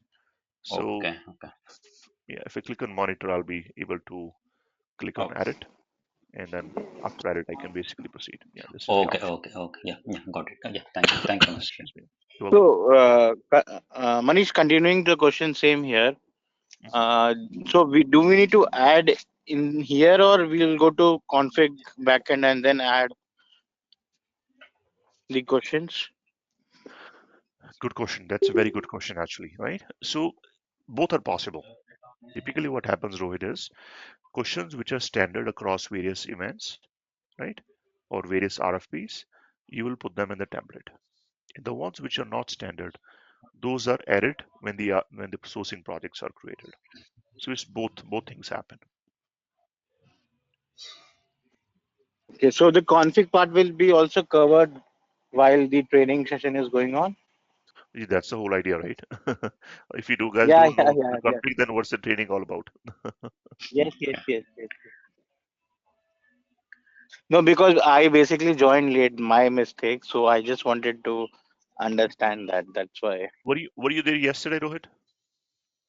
No, I was like, I missed out somewhere, somehow the Oh, okay. timing, and I was So logging it around 9 o'clock, right. my So Indian let time. let me open our document from yesterday No, no, and you we'll just continue. You continue your flow. okay. Once you're done.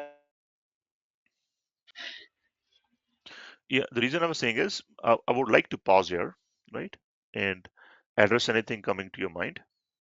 And main thing which came in your mind is what are we covering really, which is a deciding factor.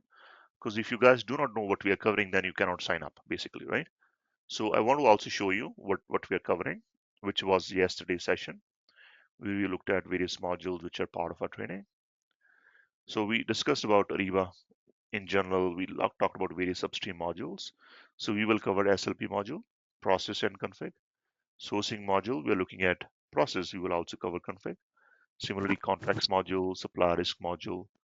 All these four being upstream. We have Ariba downstream as well, in which we'll look at ENI module, which is going to have contract compliance, catalogs, ER creation, approval flow, taxes, blah, blah, blah, invoices, everything.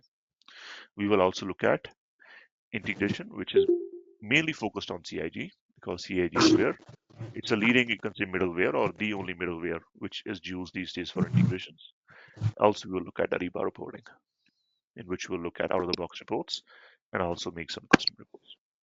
Manish, sorry to interrupt you. In the SLP No model worries. you covered yesterday, in the SLP model, supplier lifecycle management, there is an supplier request and supplier qualification, supplier like registration. That also will be there. No, like supplier, how the suppliers will be there, Absolutely, yeah.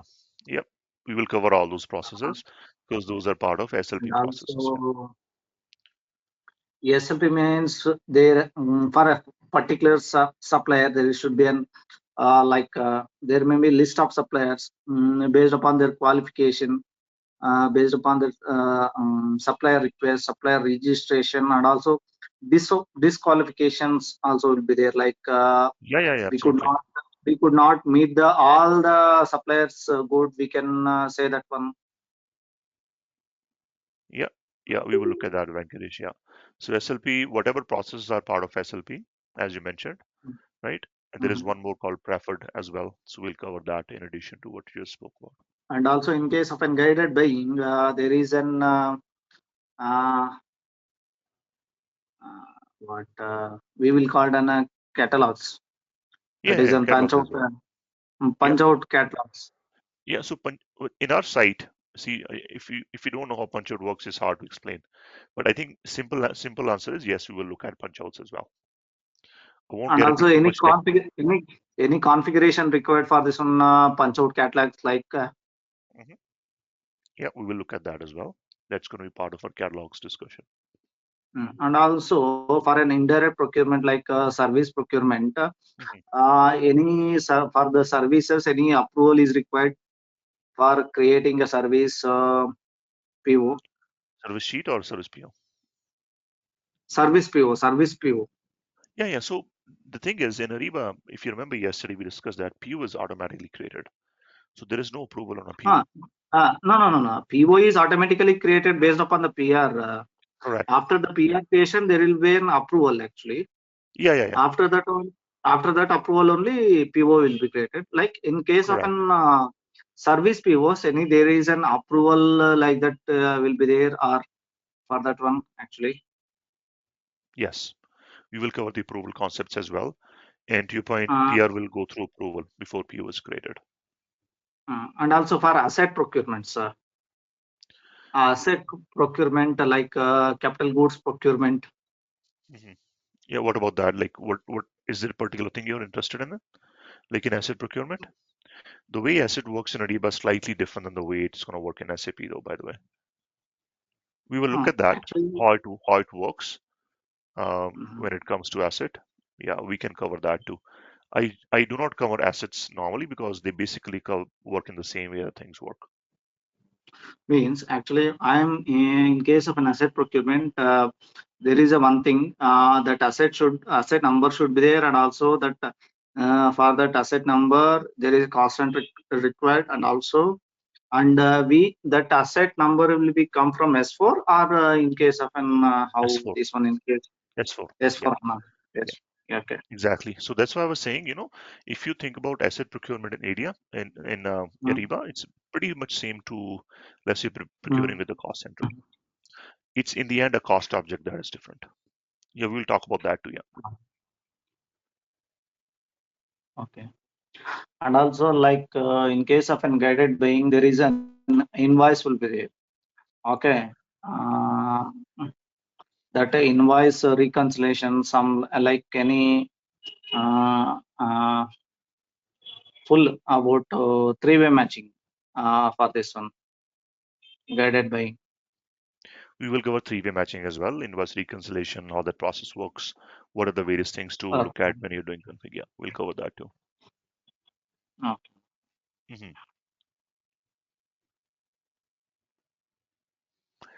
Overall, see, And overall approach just to, you know, finish my train of thought. We are covering all modules. So regardless of which project you work on, as long as it is Ariba related, you will have the necessary knowledge for you to succeed. That's what we're trying to do.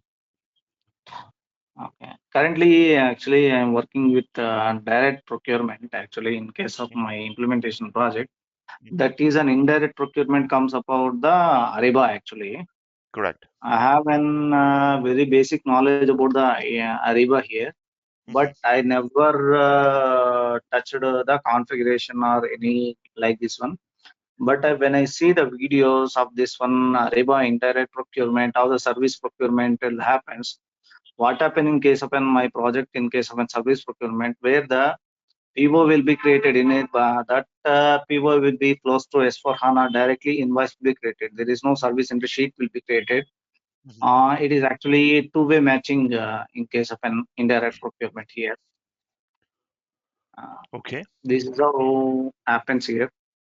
And also, like I know about the some for approvals, there should be an watchers also is there, and also after PR creation, there are some. Actually, I know the some process actually in guided buying and also supplier lifecycle management. Yeah. So it looks like you have some background already, right? Yes, yes, yes. Already Yeah. So have background. correct. So which means that Already. which is quite common, by the way, Venkatesh. Like in our Yes, yes. last session, we had four people who were working on Ariba Okay. project. They were actually Okay. working in Ariba at that time, and they came in Mhm. because they were working in projects, so they need to know what they're working on, right? Basically. Actually, I need the training like actually means any configurations are required here in case of see for a particular non-catalog items. Non-catalog items also we can create PR, right? Mhm. Yeah, Uh, we can. Yes. Yeah. As we Non-catalog see here, items also. non-catalog items, we can create PR. Yes, yes. Non-catalog items also we can create a PR, and also that PR goes to approval. After that one approval, we are able to see this one in case of an vendor, this one ASN, Hmm. that whether that approval is goes to the vendor based upon the approval, PO is created. That PO order acknowledgement in C case of an in vendor. Hmm. That if the order acknowledgement is there, with that one order acknowledgement, we can create GR, right? With respect to GR, we have an invoice. Right. So, Venkatesh, my suggestion is right. Um, if you go in the training which we are going to do, I know you have high level understanding. Your concepts will become more clear, basically, right? Because you will know Yes. exactly how things work and config and stuff too, right? And also there is an if supplier there is a supplier returns process also will be there, right? After Yes. the goods after the goods receipt, there is also Yeah, we some look at that quality as well. check also, quality check also will be there, right? See, Ariba doesn't have a quality module, Venkatesh. I know you work in direct procurement, right? You probably are looking at quality in a different way than we will look at in Ariba. Yeah, but No, no, when no, we no, look at no. it, I'll clarify how these things work, returns and everything. And also in a Ariba procurement also some goods also will be returned, that Yeah, we returns will to cover goods that will process, be. Venkatesh. Yeah, Okay, we'll cover that process to Venkatesh. Yeah. So all in all, what I want to say is, uh, whichever modules we are covering, which is basically all the modules, we will cover the processes which are in there and which things are necessary for us to configure as consultants. okay. Yeah. Like here in case of a contract here, we are in case of a direct procurement, their document type will be created. But in case of an year, for a particular contracts, any document type will be created like number ranges, like in See, Hariba here. it works different than what SAP works, Venkatesh. Like you have a concept Uh, of document type and number range, right? Here you don't have to yes, maintain all those things. You can assume that but a lot of but things are maintained in the back end and they are, though that's just the way it works. But there's still every uh, document has a number, so you will see a number in Ariba. no, no, no, no. Like an contract for a particular contract, we should have a material and also we should have a company code. We should have a purchase organization, right? That Hmm. full flow from S4HANA itself, right? Correct. Huh? Yep. All For the that structure one, is coming from any S4HANA. yeah, yes, for that one, for a particular contract, like any number ranges, any configurations are required from our side. In case of an Ariba here, Yeah, we will cover not all only those for things, Venkatesh, not like only whichever for things are necessary. not only for contracts, like what I mean to say, like catalog items or non-catalog items. Any that we actually we are uploading some Excel file, right? Yes. Okay. Yeah, we will cover those two, Venkatesh. So I Yes. think you have good background, it looks like, right? So in our discussion, since I have background as well, naturally, right? So I can try to clarify how things work in Ariba versus just for to you to help clarify and connect the dots. Because you're talking about a lot of lingo which is used in SAP side of things like document type, number range, right? Ariba works slightly differently. When you see, it's going to be more clear to you. Yes, yes, yes, I understand. But the thing is, like I am asking, in case of an Ariba for a particular contract, whether we need to create like document type or any backend, any configurations are No, no, required. no. I'm asking. Configurations are required. Those we will Mm-hmm. cover, but document types are not required. Number ranges are Okay, not required. okay, okay, okay, okay. Means number ranges are not required. Means how the particular contract will be created. Means any like there See, are standard. There are yeah, standard Venkatesh, any. this is not a contract training session. I'm trying to address general questions if possible. I think other Uh-huh. candidates want to speak up as well. I want to give them a chance to talk to, right? Okay, okay, not an issue, not an issue. Yeah, don't mind, man. Okay. But I want to show you anything that's necessary for you guys to understand, we will cover. Okay, okay, okay. Mhm. Yeah, Rohit, go ahead. I think Rohit unmuted. Okay, guys, anybody has any questions? Otherwise, Venkatesh has questions anyways. Manish, so I have a couple of questions. So the first one is, so now I think we are learning Ariba in bits and pieces. So I want to understand. So will I get clarity on the process flow? So RFQ is created. Am What I happens audible? next?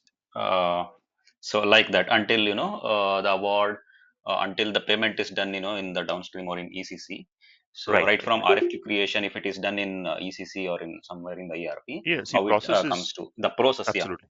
Yeah, absolutely. yeah, Process is important because before yeah. you touch config, then process understanding is crucial, right? Otherwise, you won't know what you're doing and why you're doing. Yeah, yeah. I know. Yeah, I'm understanding how to create sourcing, but before this, where the exactly the data will come from, where it Yep, will flow to the next process, like absolutely. this. Yeah, Yeah, yeah. absolutely. It would. Yeah, thank you, Manish. And then second question is, so after the classic sourcing concepts, the guided sourcing will also be shown, right? Correct. Yeah. So Yeah. once I finish classic sourcing, right, I will cover guided sourcing, which is going to be basically next weekend. Rohit, yes, you're Thank you, audible. Manish. You're welcome, Harsh. Thank you, You can Manish. speak Yeah. up. You're welcome, Harsh. Yeah. Okay. I just wanted to, can you share this, like what topics will you cover? Is it possible to share it with us so that I can just have a look to it, because I'm just a beginner to Ariba. I Absolutely. have zero, as I see Venkatesh is having a pretty knowledge. So will this Yes. topic be enough to for the freshers S- to have a knowledge on Right. Ariba and try for certification? Yeah. So absolutely. It will be. So if you're aiming for certification, or if you have a project already, or if you're trying to find a project in Ariba, in all cases it will help. You see, frankly, it doesn't matter where you come from, right? Even if you are working in, let's say, in HR, you can still learn this, right? You're coming with no background anywhere, because that's the whole idea. I will give that background as well, because Yeah, I I've don't worked have in any background industries and on all that. So Ariba. that's all good. Yeah. Do you have any background in supply chain? If you don't, that's fine as well. If you don't, then if you do, then it helps out basically. Yeah, I'll try to gather a background on supply chain, but Ariba I am zero. Yeah. And the So if you second question I wanted to ask was regarding CIG. So are you covering the latest, the implement which is just now implemented on CIG 3, I think, or we will cover CIG the, 1? yeah, CIG, you're talking about service packs, right? We will look at CIG, right? And naturally, the one we have in our site is the most up to date one. Yeah. Okay.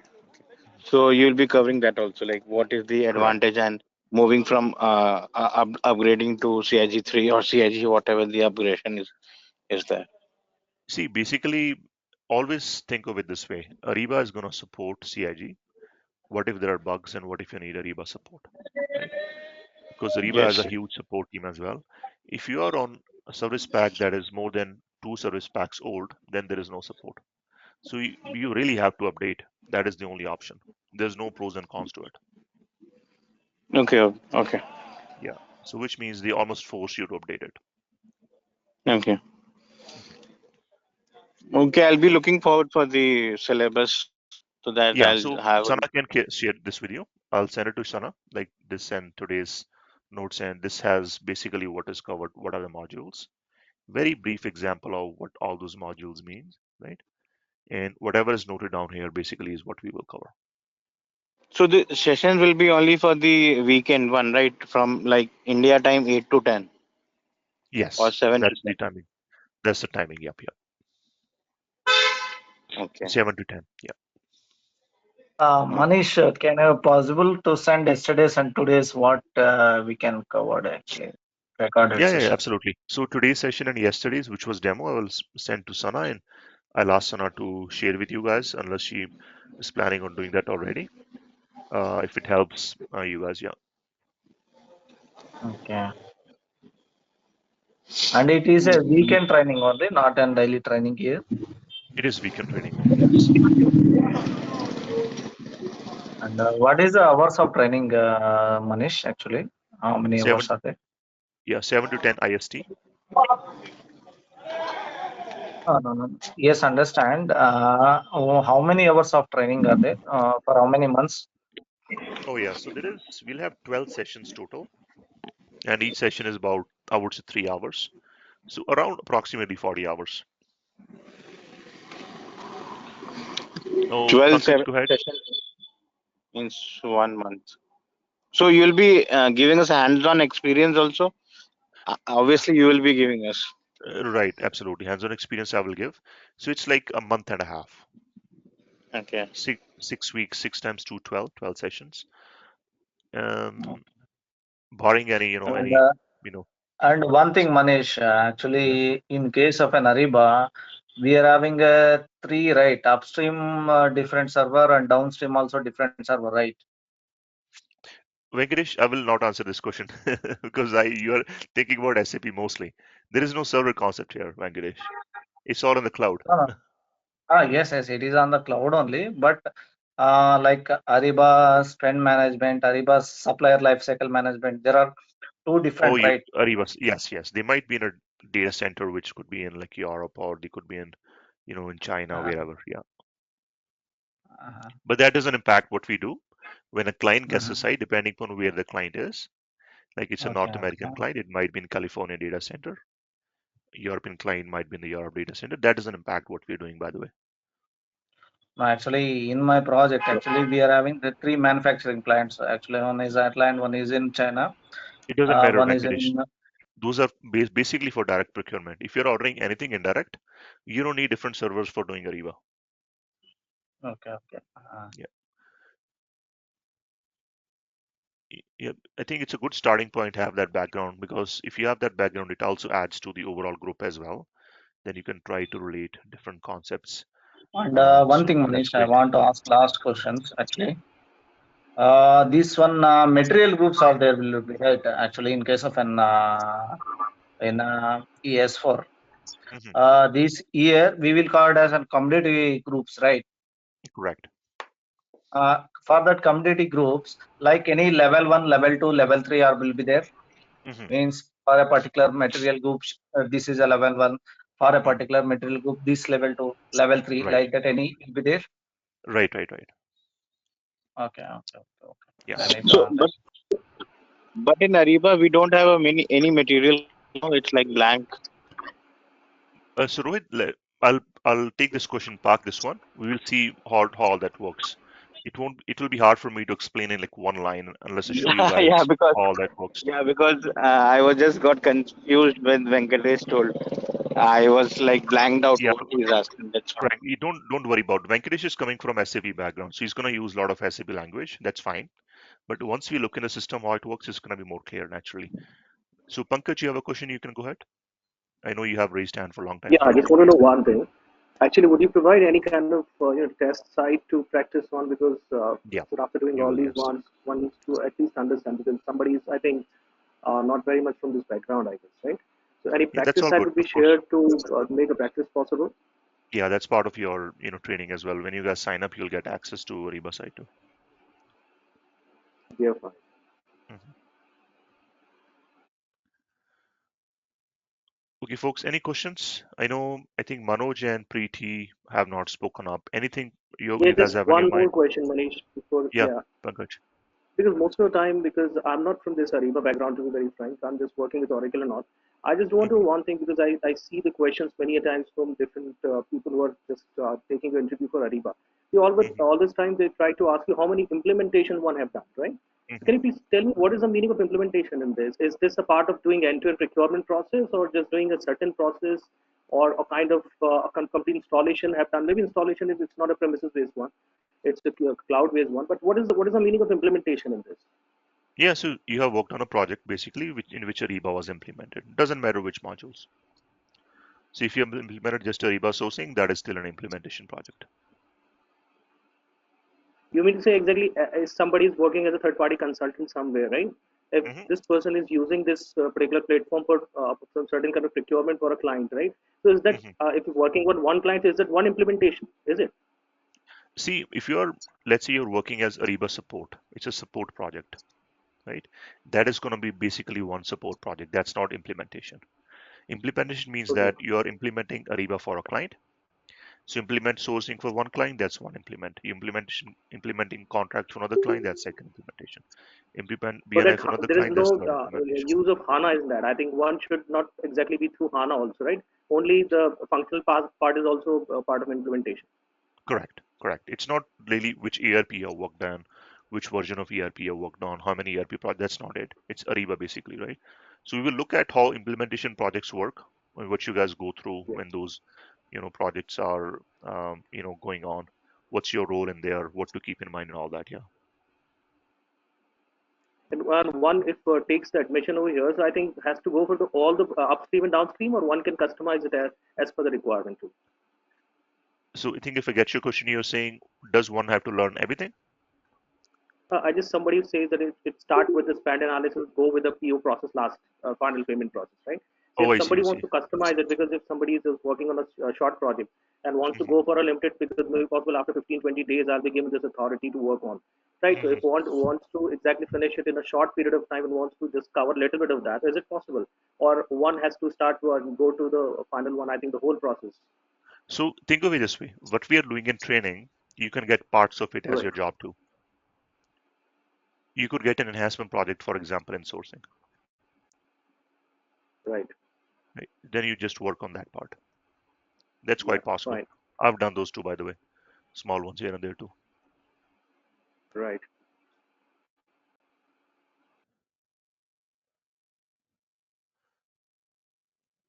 Manish, one last question for this one. Any regional requirements like US or some other countries, like any taxes also will be there in case of an year?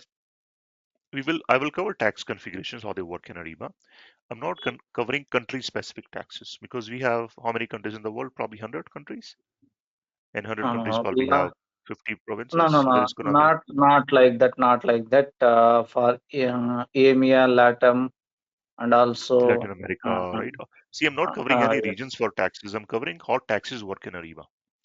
Because in a project, what you will do is you will work with a tax resource on the client side who understand how taxes work in their current state. Then you will have to understand how taxes work in Ariba so that you can configure taxes from them, and they will explain you no, no, how no. those taxes work.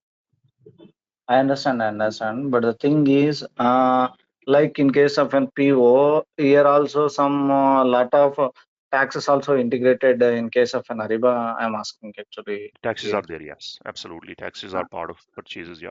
uh, and also, like you consider like LATAM. For the LATAM, there is a regional requirements will be more in case of an LATAM here. Hmm. Yeah, possible. It's possible. There might be more tax requirements for the region, yeah. Like customs or maybe some freight charges or some maybe uh, other See, charges. Venkatesh, my suggestion is let's go on the training and Yes, yes, take it one step at a time, right? I think you're coming yes, with different scenarios that are coming to your mind, which is great. But if we stay on topic, let's say we're looking into sourcing, some sourcing scenarios come to your mind. We try to discuss those. Then if those are your real life examples, that's even better. It's better for all of us who are on the call, right? yes, yes, yes. Hmm. No, not only sourcing, right? Taxes also important, right? Here. Oh, and tax. Okay, giving an example of sourcing, of course, taxes are important too. Like in Yes, last session which we had a person who was working only on a tax project, implementing taxes in Ariba. So client had Ariba already. He was going to go there and improve taxes, and he here, learned how here taxes work. in indirect tax, what happened to it here? Whatever the PO or whatever the service PO here created, the PwC has configured based upon the material group and company code. That is an one source integration tax is there. That is an interface. Whenever the PO or a material is created for a particular commodity group, for a particular region of a particular supplier, based upon the particular supplier and particular region, the automatic populate uh, based upon the material group and supplier region, that it will go to the one source and it will correct the proper right tax code here. Right, taxes, yeah. And we'll see how to do it, by the way, Venkatesh. We covered this in our No, last no. training too. Yeah.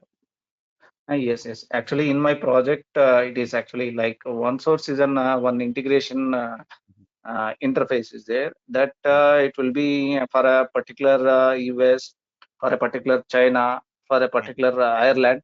Hmm. There are some one source based upon the region they have populated the taxes. They have configured the tax here. I see. Got you. So you guys are using third-party taxation. Yep. That PwC team and Deloitte team have actually we are having a weekly calls with the that taxes related things actually. Got it. Mm. Good to know, Venkatesh. It seems you are working in a very interesting project. Yeah. Yes, actually it is an implementation project with healthcare project, healthcare and life sciences project. It is basically they have been implemented three manufacturing plants in China. One is in Holdridge and one is in Ireland. It is a wave one already going on live. means already SIT is completed. Some that one OQ and PQ, that is a system integration test I already completed. UAT and go live will be happening here, and for the wave 2, like there are 47 countries are there. It is a global rollout project, this one. Got it. Yes. Okay, that's awesome. Good to know, Venkatesh. Yes. Actually, I want to learn both the direct and indirect prior. As a MM background, I want to learn Ariba also. Because by looking this one, whatever the means S4 HANA is there, like supplier or material or some metric loose, they are integrated with Ariba, right? Okay, Venkatesh, let me pause you here. Let me pause you. I want to make sure the people are getting chance to ask questions, right? Okay. We are not looking at one particular project, Venkatesh. Don't mind me again. Any questions, Preeti and Manoj? You guys didn't speak at all.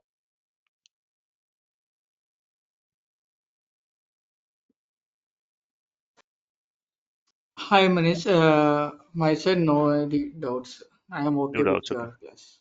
You okay overall with the flow? Okay, Thank great. you. So, you're welcome. Preeti yourself. Actually, Yes. Manish, hi. I am very new to Ariba and have very less knowledge. So actually, I want to understand the concept first, go with the flow, and then maybe in another two classes I'll have questions. Okay, that's all good. And we will. That's why we are looking into Ariba process, how the process works. Correct. How will you create something like a sourcing project, and what impact it has. When you create a sourcing project, what it actually means, right? So I try to cover from scratch because we get candidates from different backgrounds. Some who have no background, some who have background, some who have very little background, some are already working in projects. Like Venkatesh is already working in project, right? So we get all kinds of candidates, and approaches everybody gets best understanding out of the training, right? So that's all good if you guys have little to no background, guys. Yeah, I have no background at all actually, and this is very new to me. yeah, So yeah, very. I mean, I know basic things, but yeah, I'm trying to understand the concept so that yeah, I'll have a good.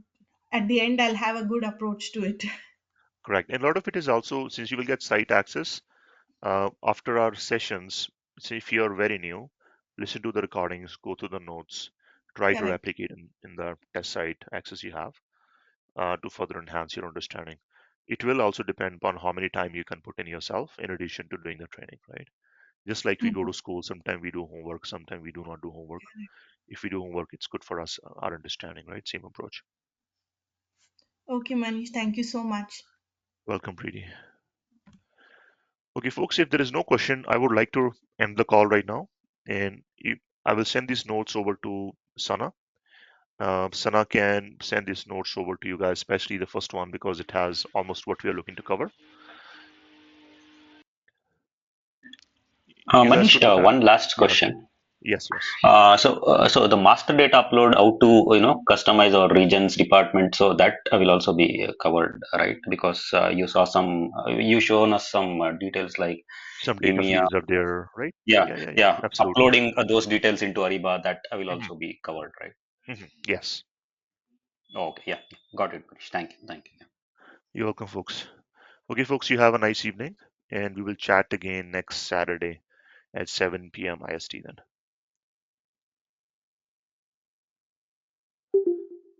Okay, then, bye, guys. Bye. Bye. Thank you. Have a good day ahead.